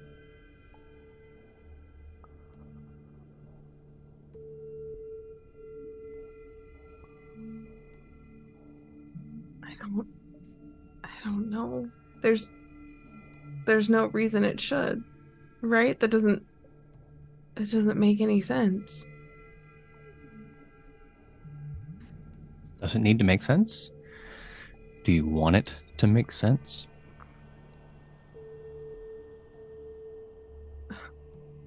There have been a lot of very confusing moments in the last couple months of my relationship with Noah. There's been a lot of times that I started to question my own sanity a lot of the time when dealing with him. It got really bad. So, in a way, I would really like it to make sense, because otherwise I'm just back to feeling crazy. And Dr. Wilmot, what is happening? You, more than anyone in this room, probably this building, if not this block, you have read more words than any other human within arm's reach, and then some. And nothing you have ever read, to say nothing of anything you've ever written, has made you feel this way. But when you hold that book, you're connected to something, to another place. But it's that passage about the room, the one that Kendall pointed out. That takes us back somewhere, doesn't it? Yeah. Noah and I really have a lot in common. It reminds me when I was 18 and I first came to New York. And it reminds me of my first job and how I managed to work my way through college. It wasn't as a writer, it was certainly I'm surprised to see Noah's suitcase because they're all things that I'm very familiar with, and they're all things that I used to be very comfortable using, and still am, if I'm going to be honest. But I wouldn't want to tell them that. No, But I recall the administrative hearing said you were explicitly not allowed to talk about it as a condition of the settlement. that's correct. And that's why that's why reading what Noah went through in this room, part of me feels very sad that he had to experience some of the things that I went through. And then part of me is so excited for him because those are the days where I felt the most powerful and the most in control of my life that I ever have. It's strange to say, but when you're bound, you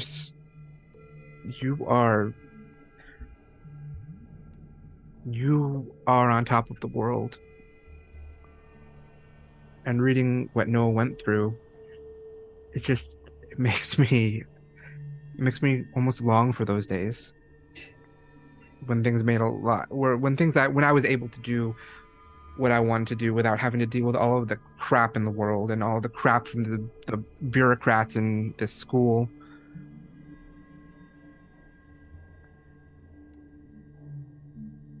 I would like you to roll your repressed memories disadvantage for me.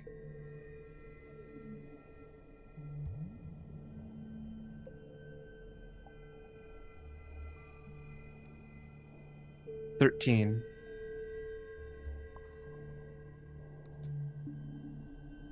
It's one specific feeling.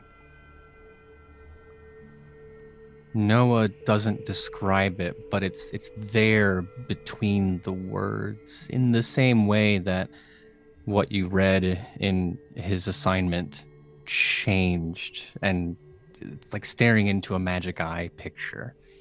You can see all the dots, but if you step back away from it, you can see into that third dimension. In this case, perhaps there are more than 3. Kendall and Aisha, or even Aiden, could read this 100 times and never see what you see, or more specifically, feel what it is, because he describes the way it felt to be held against a wall and have someone enjoy everything he had to offer, to take everything that he could give and use it to fill themselves up.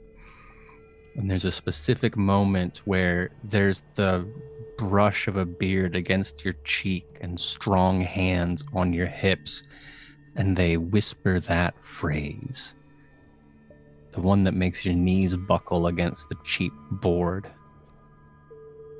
And it's not the words that you hear. The more you focus on it, the blurrier it becomes, if audio can become blurry.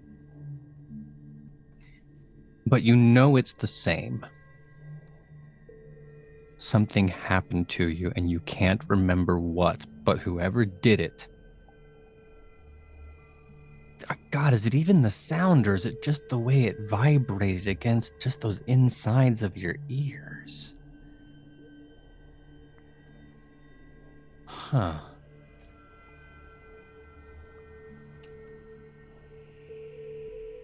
Yeah, that's unpleasant, and I think it's appropriate for me right now to kind of let the 3 of you experience those feelings in your own way.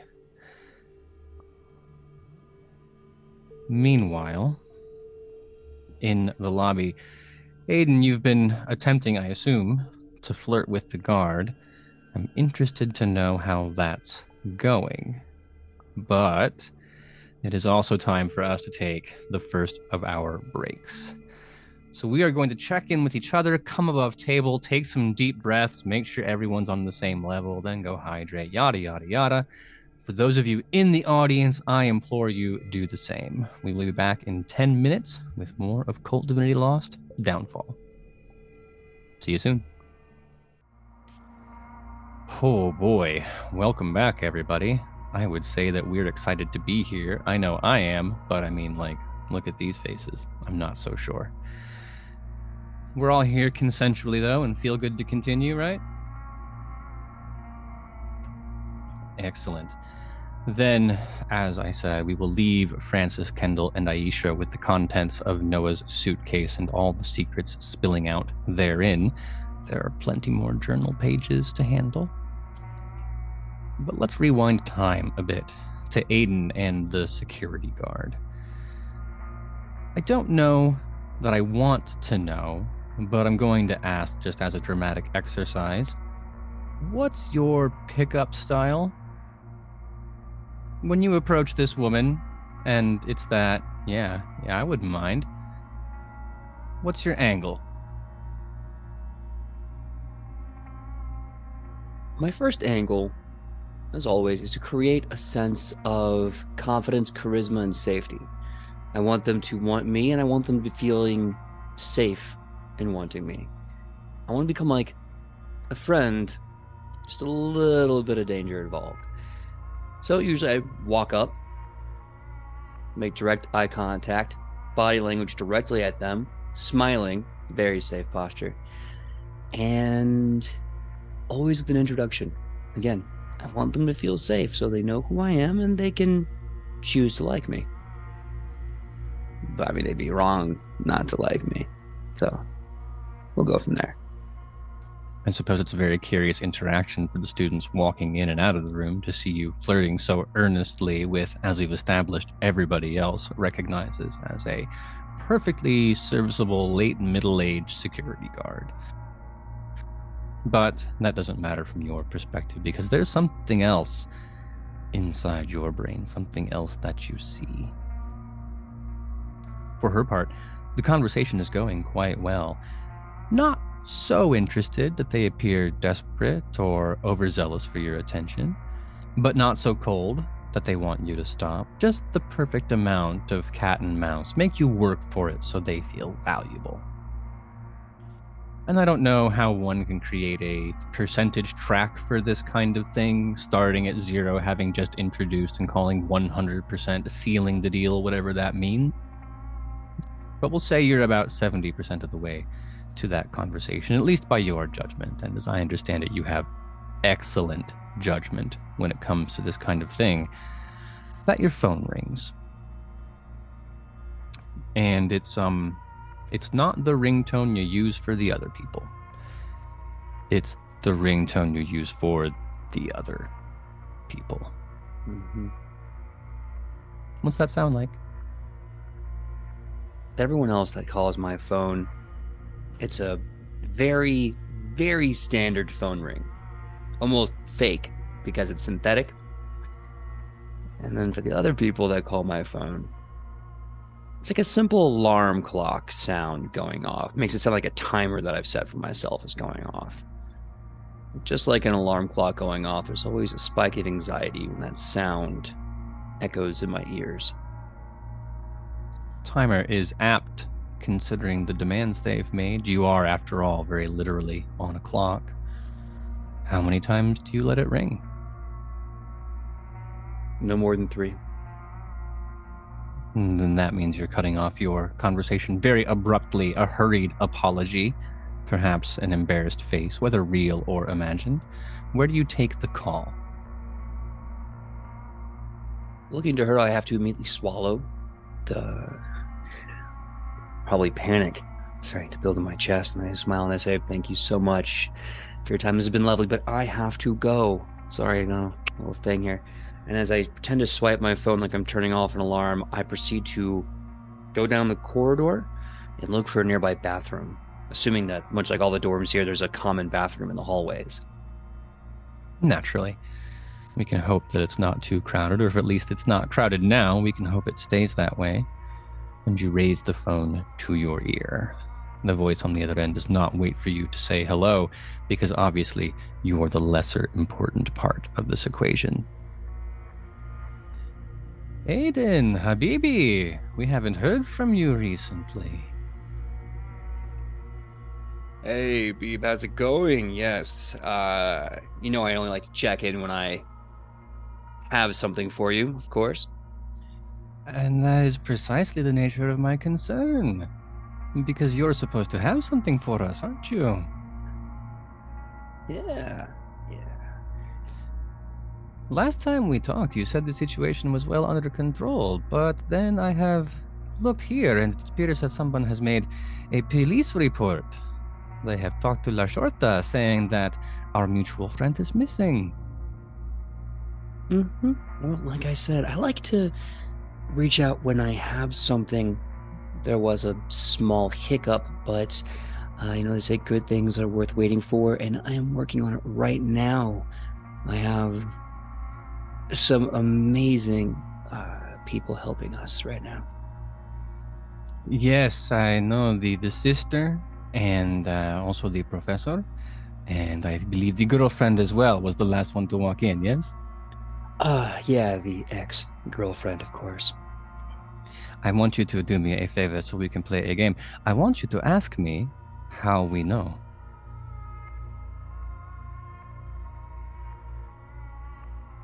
Okay. All right, baby buddy, tell me, how do you know? Yeah, it would be more fun if I can show you. You can leave the bathroom, please, out the front door, past the woman you were speaking to a moment ago. Okay, out the bathroom. You want me to leave the building, or do you want me to meet you in a special corridor? No, just outside the very front door onto the sidewalk. This will be fine. Great. All right, thank you very much. I will be talking to you soon, buddy, okay? Mm-hmm. All right. Love hearing your voice. See you soon. It's already hung up at that point.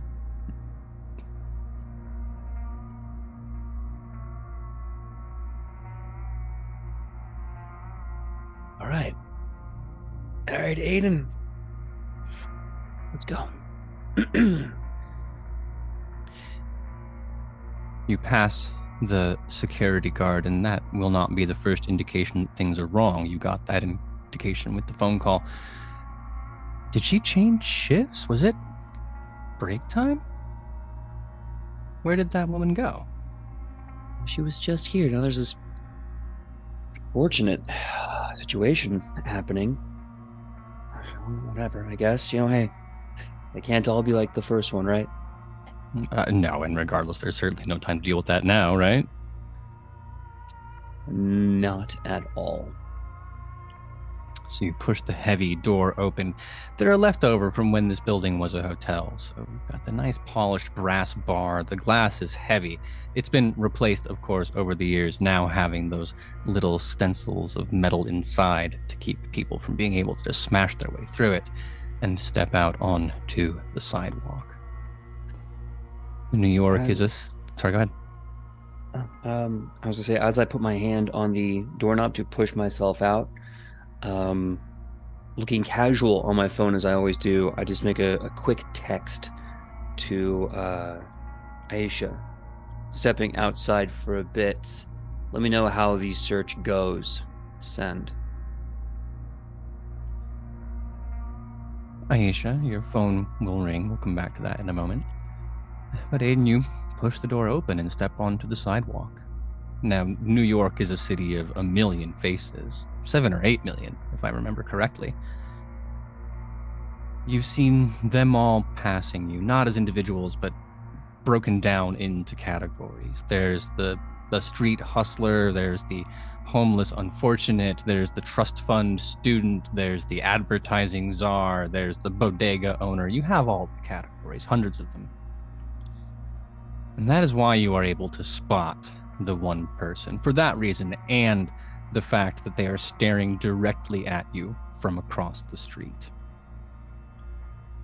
It's a gentleman in his late 30s, built like a sanitation worker, corded muscle, the kind that comes with hard labor as opposed to lifting weights. And he's dressed in a New York City sanitation uniform. with one of those large poles that they use to poke trash up off the ground and then slide into their backpack or the pouch that they hold on their side. And you can see him staring directly at you, eyes flat, cold. It's the kind of face you see spies make in movies. And then he makes a point to jab what he's holding down into the ground. And I don't know how long it's going to take you to realize it. But when you finally see that it can't be one of those lances because it doesn't have a pointed end. It's too thick. And last you checked, that kind of equipment doesn't have a magazine or a trigger. And he waits for you to make that connection. He waits to see that you see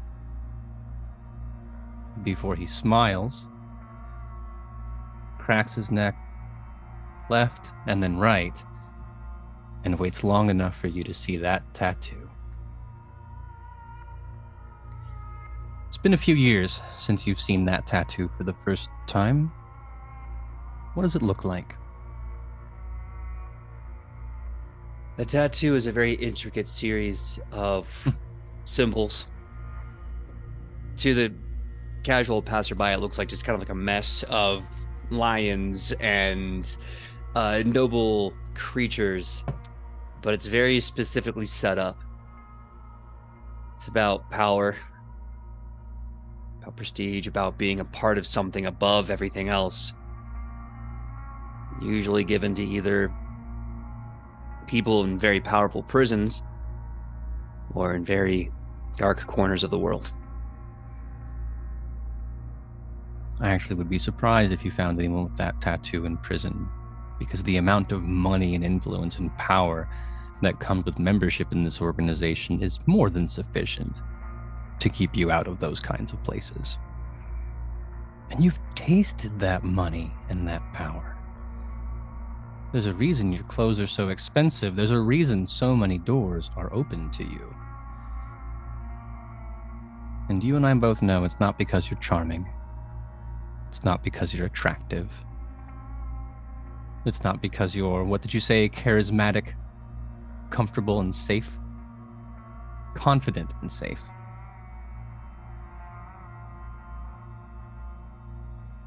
Your phone rings. Or should I say, your alarm goes off.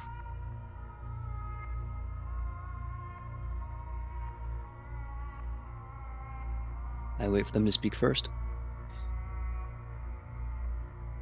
You solved the riddle. Yeah, I made it really easy for me. I appreciate the baby's first puzzle box you gave me. We appreciate clarity in our line of business. You know this. Mm-hmm. Aiden, I want you to think about the amount of money we've given you. Of all the things you have. Yeah. Think about it every day. Mm-hmm. Every day. And I would love nothing more than for you to be able to think about this for the rest of your life. But unfortunately, if you do not find the person that we are looking for, that we agreed upon, that might not be very long. Will it? Listen, buddy, you sound very, very aware of what you need and want, but let me guarantee that I'm going to be looking for this guy. I guarantee you. But do you think maybe options are available? There's so many people. You never know what you're going to get, right? I am listening. Like I said, buddy, I have a lot of amazing people helping me find this guy. A lot of incredible people. Some that know him intimately, some that know him more than that. So, let me just see what we can do. And worst case scenario, I gave you something even better, the next best thing. I see. I appreciate your willingness to solve problems. I will give you 7 days. And at the end of it, you will have a body for me, or I will have your body for me. Do you understand? Yeah, loud and clear. Absolutely. It is always a pleasure doing business with you, Aiden. Please return to your friends before they become suspicious. Of course. Of course. All right. Well, thanks. It was talking to you too. It was great talking to you too. It's been way too long. All right. Let's catch up again in about a week or so and see how we're doing. Line's already dead. Great. Week from now. All right. Talk to them. Let's take a small journey back in time, you and I.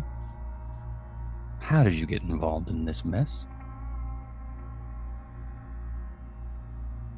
I think the story's the same every time everyone like this. Story of fear. Story of being desperate. Story of not having enough. And the only thing in your mind, the only imperative screaming from the back of your skull is to survive. When you have nothing. And then when you're alone and have nothing and all you need is survival, it's easier to eventually give yourself away to something that will allow you to survive and thrive. Oh, and thrive you have. They've promised you a place among them, and all you have to do is a few errands. It started out simple enough. Just give us a list of names, we'll take care of it. $5,000. Each name. Easy money. And then it was $20,000 to make an introduction. To suggest that there's a really great club in Soho. We should go there. And then as the demands got more sinister, as they began to peel away the nature of their intent, the dollar signs were always enough to match your morality.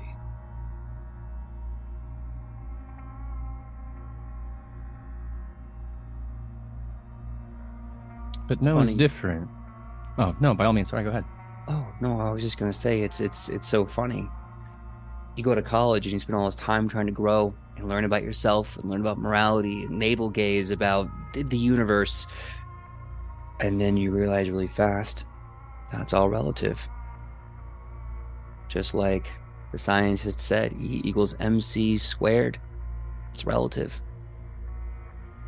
With the money that I'm getting from these terrible things, I'm allowing my ability to thrive so I can do greater things. Or not. It's just contractual. It makes it easier, I guess, but at the same time, it's natural. Something about it. It's more than the money, it's the power. It's the magnetism, the interlocking parts that feels so meant to be. I don't know.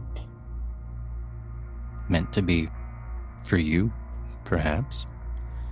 Would you say it is meant to be for Noah? Or as you make last-minute bargains with these people, is it meant to be for Kendall or for Francis or for Aisha?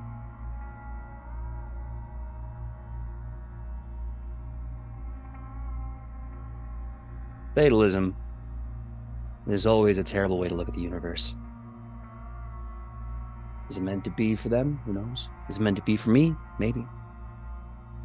I know with Noah, there was an aspect of it that he wanted. He came to me with all of the experiences that I gave for him, that he grew from, that he manifested with. Those things became in him a new person. This wasn't just a ruse. There was something genuine for Noah in this. This was the next level. The next evolution. It was a great opportunity for me to use my power to give him everything he wanted. It was a mutually beneficial win.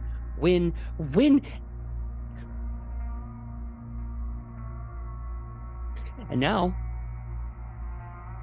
it's gone shit in the wind. And it's my ass on the line. And you gotta do what you can to survive. And if that means I find Noah and I put him back on course, great. And if that means something else, then that is a step that we do when we get there. You do what you must to survive. Simple as, right? Simple as. Needs must.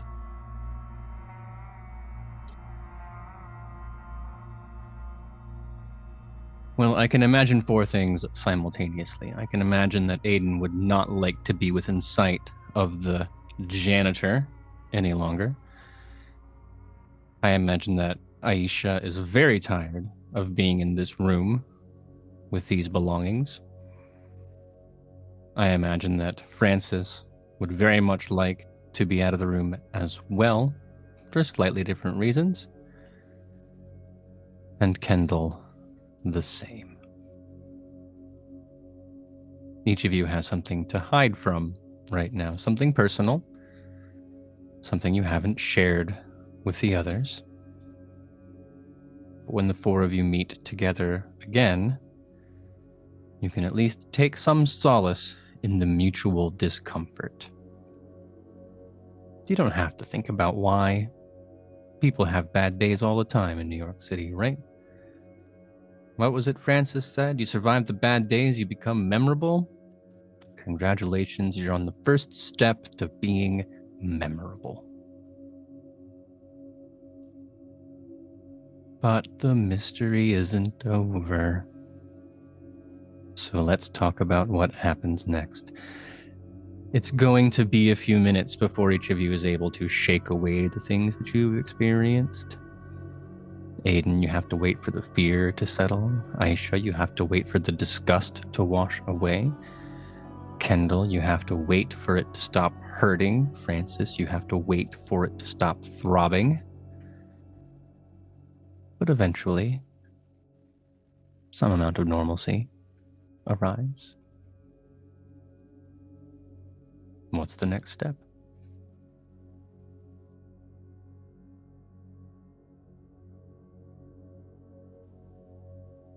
Well,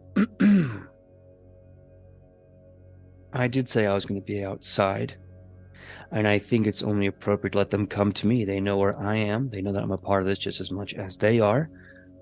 I'm going to get out my phone, and I'm going to message a few people. And just wait until either they call me or text me back, or until they come outside to meet me. After all, such a beautiful day outside. Why do you want to spend it indoors? Outside is where the living are. For now, anyway. Yeah. Let's split it up thus, then. Aisha, you did get the text message from Aiden, and the reaction that Kendall and Francis are having to the material in the suitcase is only slightly less disgusting than the reaction you had. So I think it's reasonable to say that you would depart the scene first, and we can arrive at a moment where you are having a conversation with Aiden, and then Francis and Kendall are still alone in the lost and found room. Does that feel good to everybody? Yeah. Mm-hmm. Anything to get away from this shit for now. Well, I've put Aiden on the spot recently. I'd like to give him a chance to recharge. I will turn to Francis and Kendall. Aisha storms off as the two of you pore over journal entries. Francis, as you regain your senses. Kendall, as you clean up the evidence of the things you were convinced to do from the floor. There will be silence. Neither one of you brave enough to speak what you're feeling out loud. In part because it feels crazy. In part because admitting it makes you vulnerable. But that's the thing about vulnerable people, isn't it? When you've been somewhere dangerous, you can smell it out around others. It's the way that depressed people can laugh at the same memes and then learn something from across the room. It's the reason ADHD Twitter is always passing the same 5 memes around. Like recognizes like, game recognizes game, and all that. So I want you to imagine that, Kendall, you're picking up the pictures. Francis, you are finally closing the journal. And then the two of you make that fatal moment of eye contact. And you can see with some amount of clarity that there's more going on than meets the eye.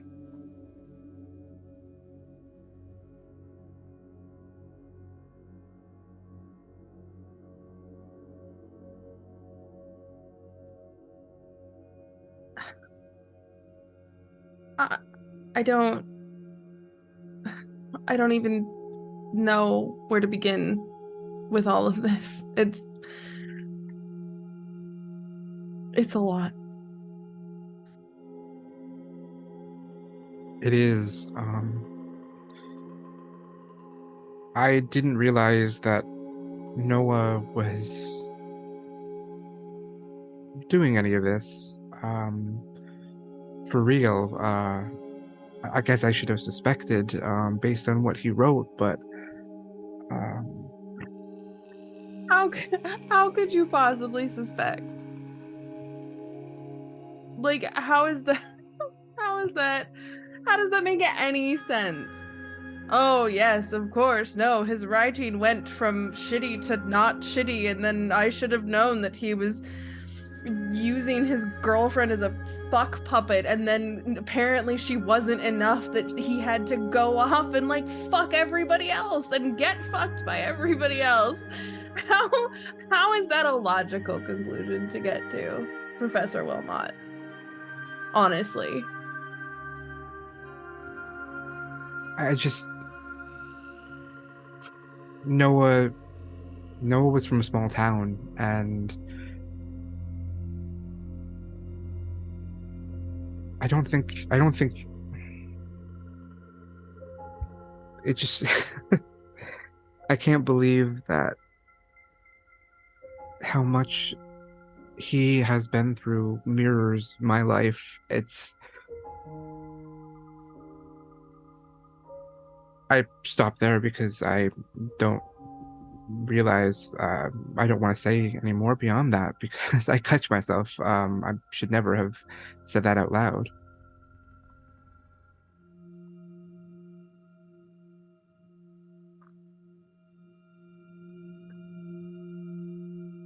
I know what you went through. Let's just leave it there, Kendall. I doubt that. You probably have an inkling, because I am broken in ways that I hide better than others. But I like that you think that you know me from a few pieces of Noah's writing, and I gesture to the suitcase. All of this shit.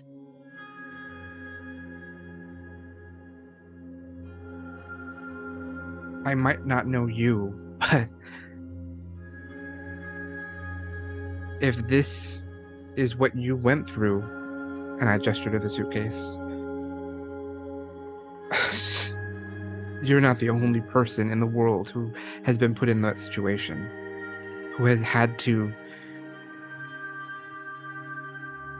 find themselves on the wrong end of a riding crop, or and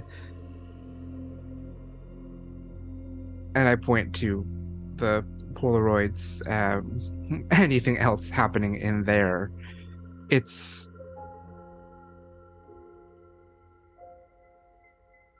easy to feel like you have to give every part of yourself to the person that you love to make them happy, because then you'll feel happy and you'll feel special. Noah even said as much to you. No, it's not a broken heart. It's sub-drop. Just come here. No, I know I called you those things, but you gotta understand it's different in the moment, right? I don't actually think those things about you. That's just like part of what makes it fun. No, of course I wouldn't show anyone. Are you kidding me?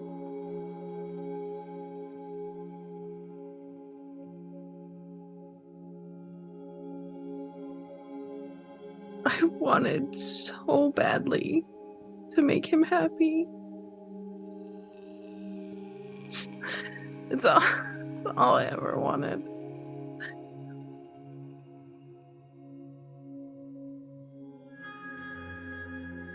I had that.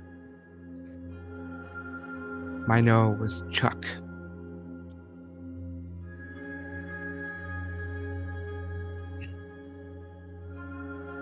But you can't make them happy that way.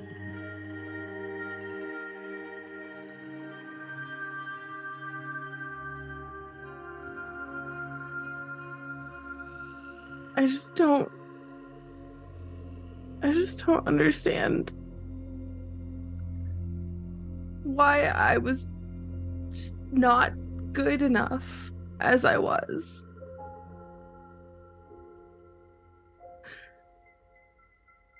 Because at one point I was. Until I wasn't.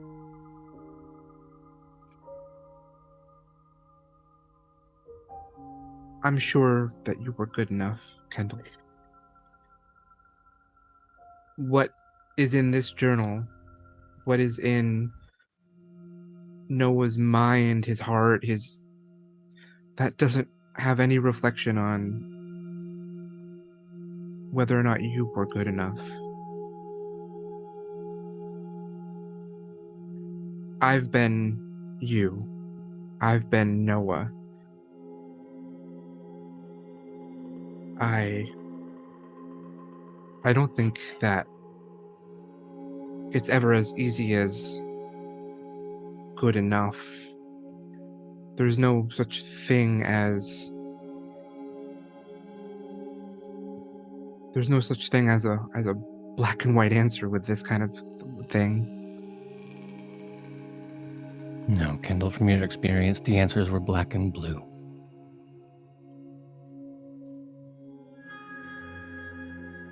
But what does it feel like to have someone reaching out to you in a moment of comfort? The professor seems to think the answer is to make you feel better about what happened, but that's not why you're here.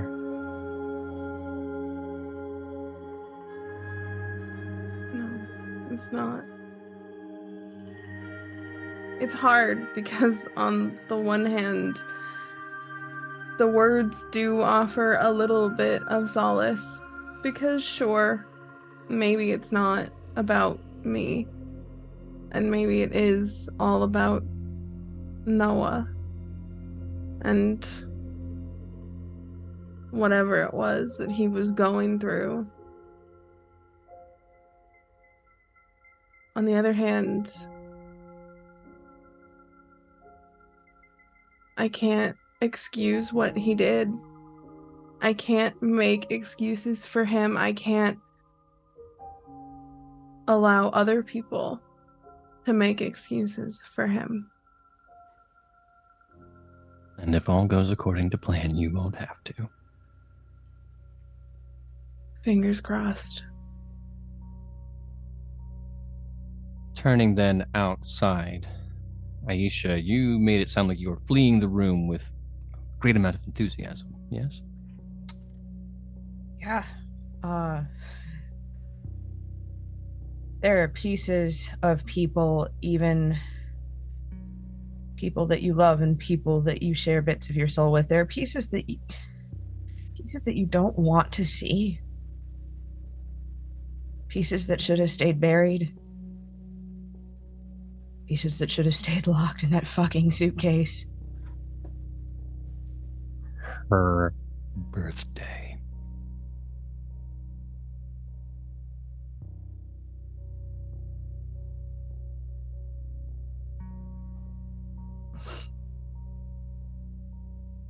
When Noah first told you about this cute little girl he'd found, what were your thoughts? I was surprised.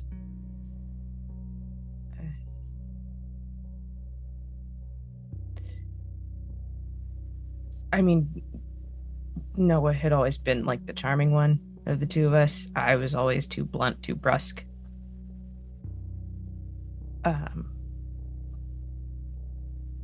But sure, fine. He's growing up, doing his own thing. That's what happens, right? That's natural. That's how people grow and develop into, well, people. Seems like he did a lot of growing. Yeah. I apologize. That was rude of me. Is that what made it hurt, though? Was it the fact that he needed less of you because he had her? Or was it the reason? Because there's a difference between Aisha, she understands me, and Aisha, she makes me come in ways that make me see stars.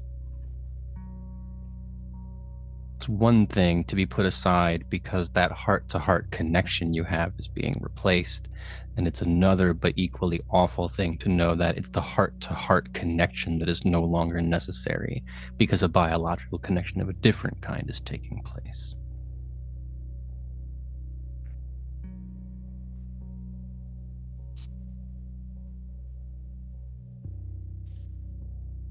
There are different kinds of love. It's even spoken of in the Bible. It's platonic love and romantic love and familial love. It's all different, and different people offer different things for the ones that they love.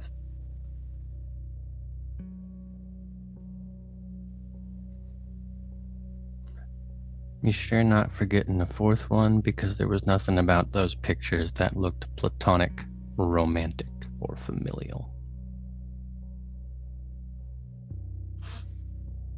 But that anger is what's going to carry you out of the room through the door, I'm sure, with a cacophonous noise. That's the kind of that rattles the lights in subway tunnels. And certainly enough to announce to Aiden that you have exited the building. Aiden? I'm pretty sure I end up going past Aiden. So I'm guessing we didn't find Noah in there, did we? No shit, Sherlock. You know, people say that. I think Sherlock shits way more than people give him credit for. So I stand up slowly from the stairs that I was sitting on.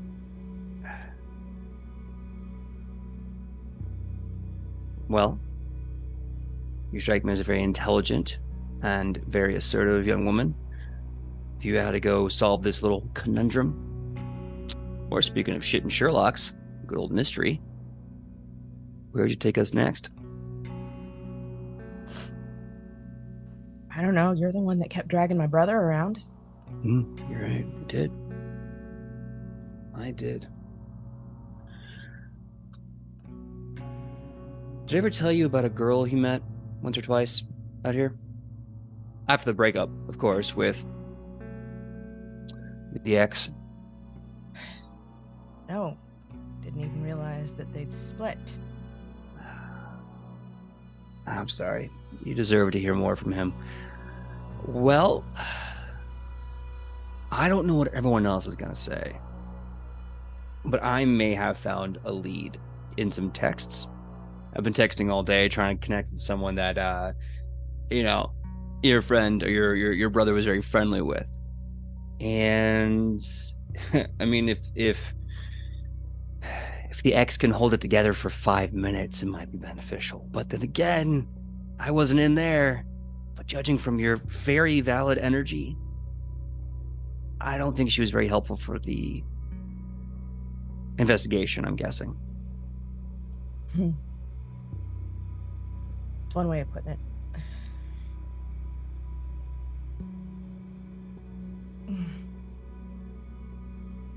What the fuck did you get him up to? He asked questions. I showed him the answers. Everything else was all him.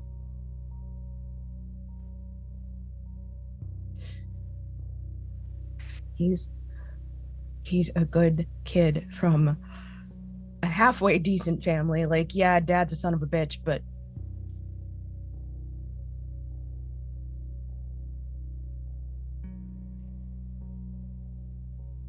Aisha, we can either find fault or find Noah. And I guarantee you our energies are better put on him. The last time you saw Noah, he was making out with 2 women at once at a party. And you don't remember who those women are. Not sure you even got their name. But you do remember the host. And I'm willing to bet that Kendall, if not taken there directly, would be able to find out the store that sold those toys.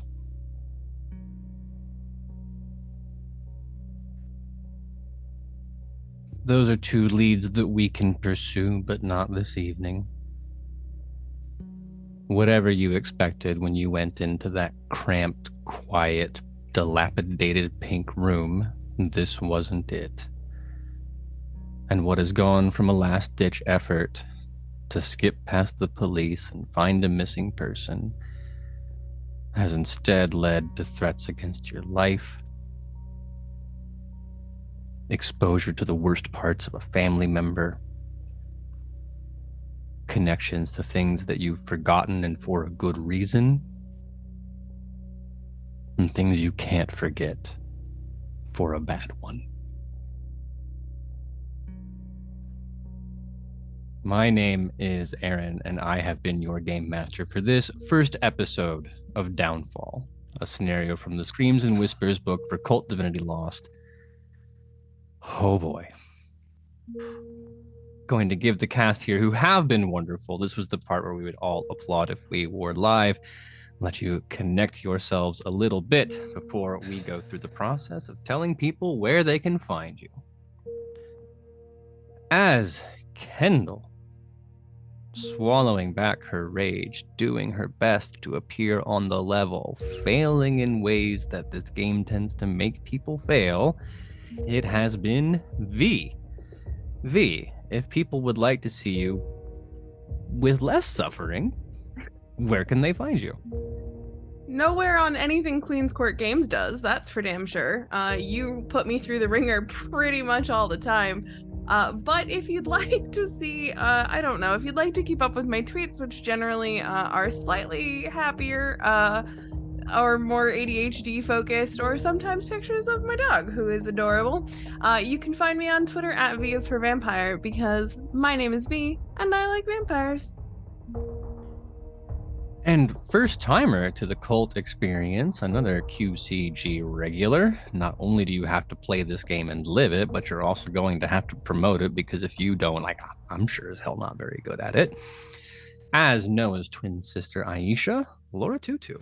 Laura. Hi. I'm Laura, or Tutu, or Laura Tutu. Yeah, no, most of the shit that I'm going to be playing with Queen's Court Games is not going to be particularly happy. It's either this or I'm playing a brokenhearted gangrel vampire in the All Night Society with some of these fuckers. I'm gonna be swearing a lot to get through this. Sorry, y'all. Let it out. It's good. If you want to see me be a chaotic piece of shit on Twitter, you can find me at Laura_22. If you want to see me be a chaotic piece of shit on either Instagram or the Tikama Talks, I should probably start filming for TikTok again. You can find me at _Laura_22_ because somebody already has Laura_22 because that's just how the cookie fucking crumbles. You will also be able to see me hanging out with the folks at Obsidian Brews. I'm pretty sure I'm gonna go to Dragon Con with them. I don't know. We'll see if the financials work out because cons are expensive. And at some point along the line, the Crimson Fox Tavern will be live on Twitch, where you can explore my very dear friend Cleric on Duty's homebrewed Feywild, in which we are trying to stop the Lord of the Hunt from literally tearing everything to pieces because the hunt never stops. Other than that, yeah, I'm here with these lovely humans, slowly getting over my fear of horror games. You're doing great so far. I have to say that everyone did incredibly well. It's a tough game. It leaves a lot for you to like act your way into, but the performances have been stellar. And if the people in chat do not love it, I will find out where each and every one of you live and kick you in the shins. I will enlist in this endeavor all the way from Nat 20 Productions. We go there so we can be happy. He comes here so he can be sad. It's our emotion exchange program between Queen's Court Games and Nat 20. PJ McGaw, how are you doing? Aiden has a lot going on. Aiden is an interesting character to try and get in the head of, to say the least. We'll talk about all that afterwards. Until then, my name is PJ McGaw. You can find me all over the internet at PJ McGaw, Instagram, Twitter, and Facebook. I think on Instagram it's technically .McGaw, and you should still get in the search. And you can also find me as a GM over at Nat20 Productions. You can also find us at Nat20 Productions on Twitter, and just about everywhere else on the internet. Nat20 Productions official, of course, on Twitch. We're going to be having our Edge of Legend show. We're just about wrapping up season 2. Hopefully by the time you all get to see this, who knows? But go ahead and check us out over there. A lot of awesome projects over there and over here and over there. A lot of things going on. And until then, I think Laura said it best. I'm a fucker. So thank you so much, everyone. Yes, and then lastly, but absolutely not leastly, first time to our table, first time streaming RPGs as Professor Francis Wilmot, who killed it, Joshua Pangborn. Now, Josh, you are new to our audience, so you can throw out your socials, of course. But before that, tell us a little bit more about who you are as a creator, what you do. Give us the pitch. Absolutely. Well, when I am not doing creepy things with possible students and all that, I am actually the founder of Sidekick Productions, which is a queer, fat-positive production company focused on film and television. I do a lot of horror and horror-themed and horror-adjacent things, so this was a natural fit for me. And oddly enough, one of my shows, Demon Doctor, I play a professor, so there we go. Very easy for me to slide into that, although less creepy. But that's okay. You can find me on the socials at Sidekick Productions on Instagram, Sidekick Productions on YouTube, and Sidekick Prod, because there were limits on how many characters you could have on Twitter. So Sidekick Productions, YouTube, Instagram, and Sidekick Prod on Twitter. And also, I do Twitch, Sidekick Productions, but we don't really do much in there. And then TikTok, we can also find us on TikTok at Sidekick Productions. But if you want to watch 5 seasons of a queer, fat-positive soap opera, or now 2 seasons, because Demon Doctor Season 2 is coming out right now, of a horror comedy 90s homage series, a cross between Buffy and the X-Files, then but very queer and very fat positive, then check out Demon Doctor on YouTube. And then we also have a couple other shorts on there and everything you can check out. So, and then the Are we allowed to talk about the feature, or? Well, we can definitely. I mean, coming soon is our first feature film, possibly the world's first queer, fat positive horror feature film called A Taste of Youth. And I am the writer, director, producer, editor, co-star of the film. I was lucky enough not to have to actually be behind the camera on this one as well.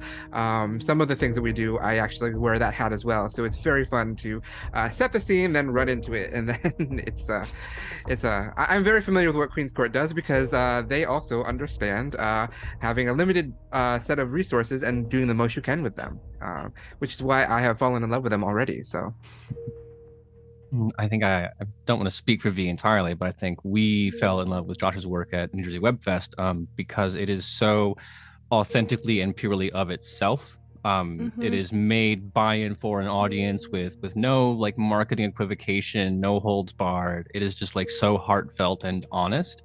So if you are interested in any of the words that Josh has used to describe his project, go and absolutely find it on his channels, but also you can watch ours because we're not going to shut the hell up about it when it comes out. We've been able to see bits and pieces of A Taste for Youth, and it is so good. Oh, and also, I can't even forget, I mean, in a month and a half, we will have a special guest star doing a voiceover role in a Demon Doctor episode, and she might be in this stream right now. So if you want to support V and see the crossover between Queen's Court and Psychic Productions already happening, then that'll be Demon Doctor in 2 months. So I'm so excited. I'm sure V will announce that, and we will as well.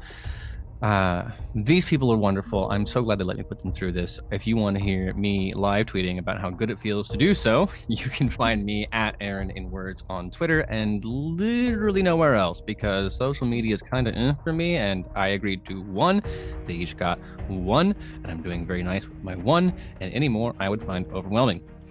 If you would like to find out more about Queen's Court Games projects, Queen's Court Games merchandise, Queen's Court Games Patreon, funny things Queen's Court Games does, or retweets about projects like Josh, I almost called you Francis, like Josh, like PJ, you can find all of that at Queen's Court RPG on Twitter or Queen's Court Games on Facebook and the other sources. We'll be happy to find you there.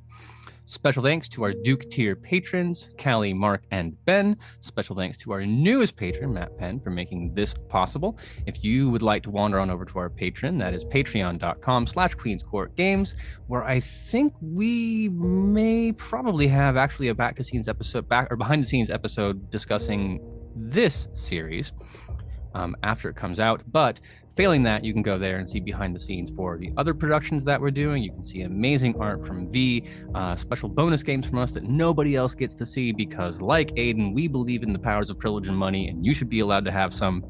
All of that is available for you there. You will be able to see the next episode of Downfall, same time next week, but 3 hours ago, here on Queen's Court Games, Twitch, YouTube, or your favorite podcast app. Until then, I have been Aaron with V Lock, Laura Tutu, PJ McGaugh, and Joshua Pangborn. Bye for now.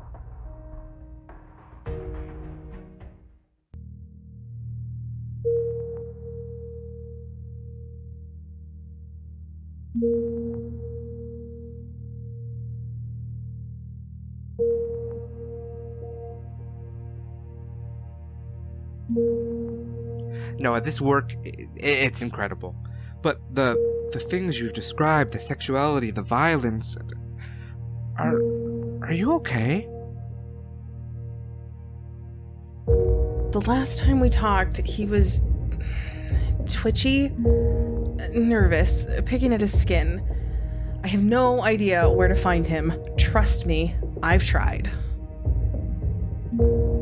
Your body is throbbing with base urges your waking mind simply fails to comprehend. Crawling under your skin, there's something inside you. Something that wants to break free. With all of the experiences that I gave for him, that he grew from, that he manifested, those things became in him a new person. I lost my brother once when he moved to New York. I will not lose him again.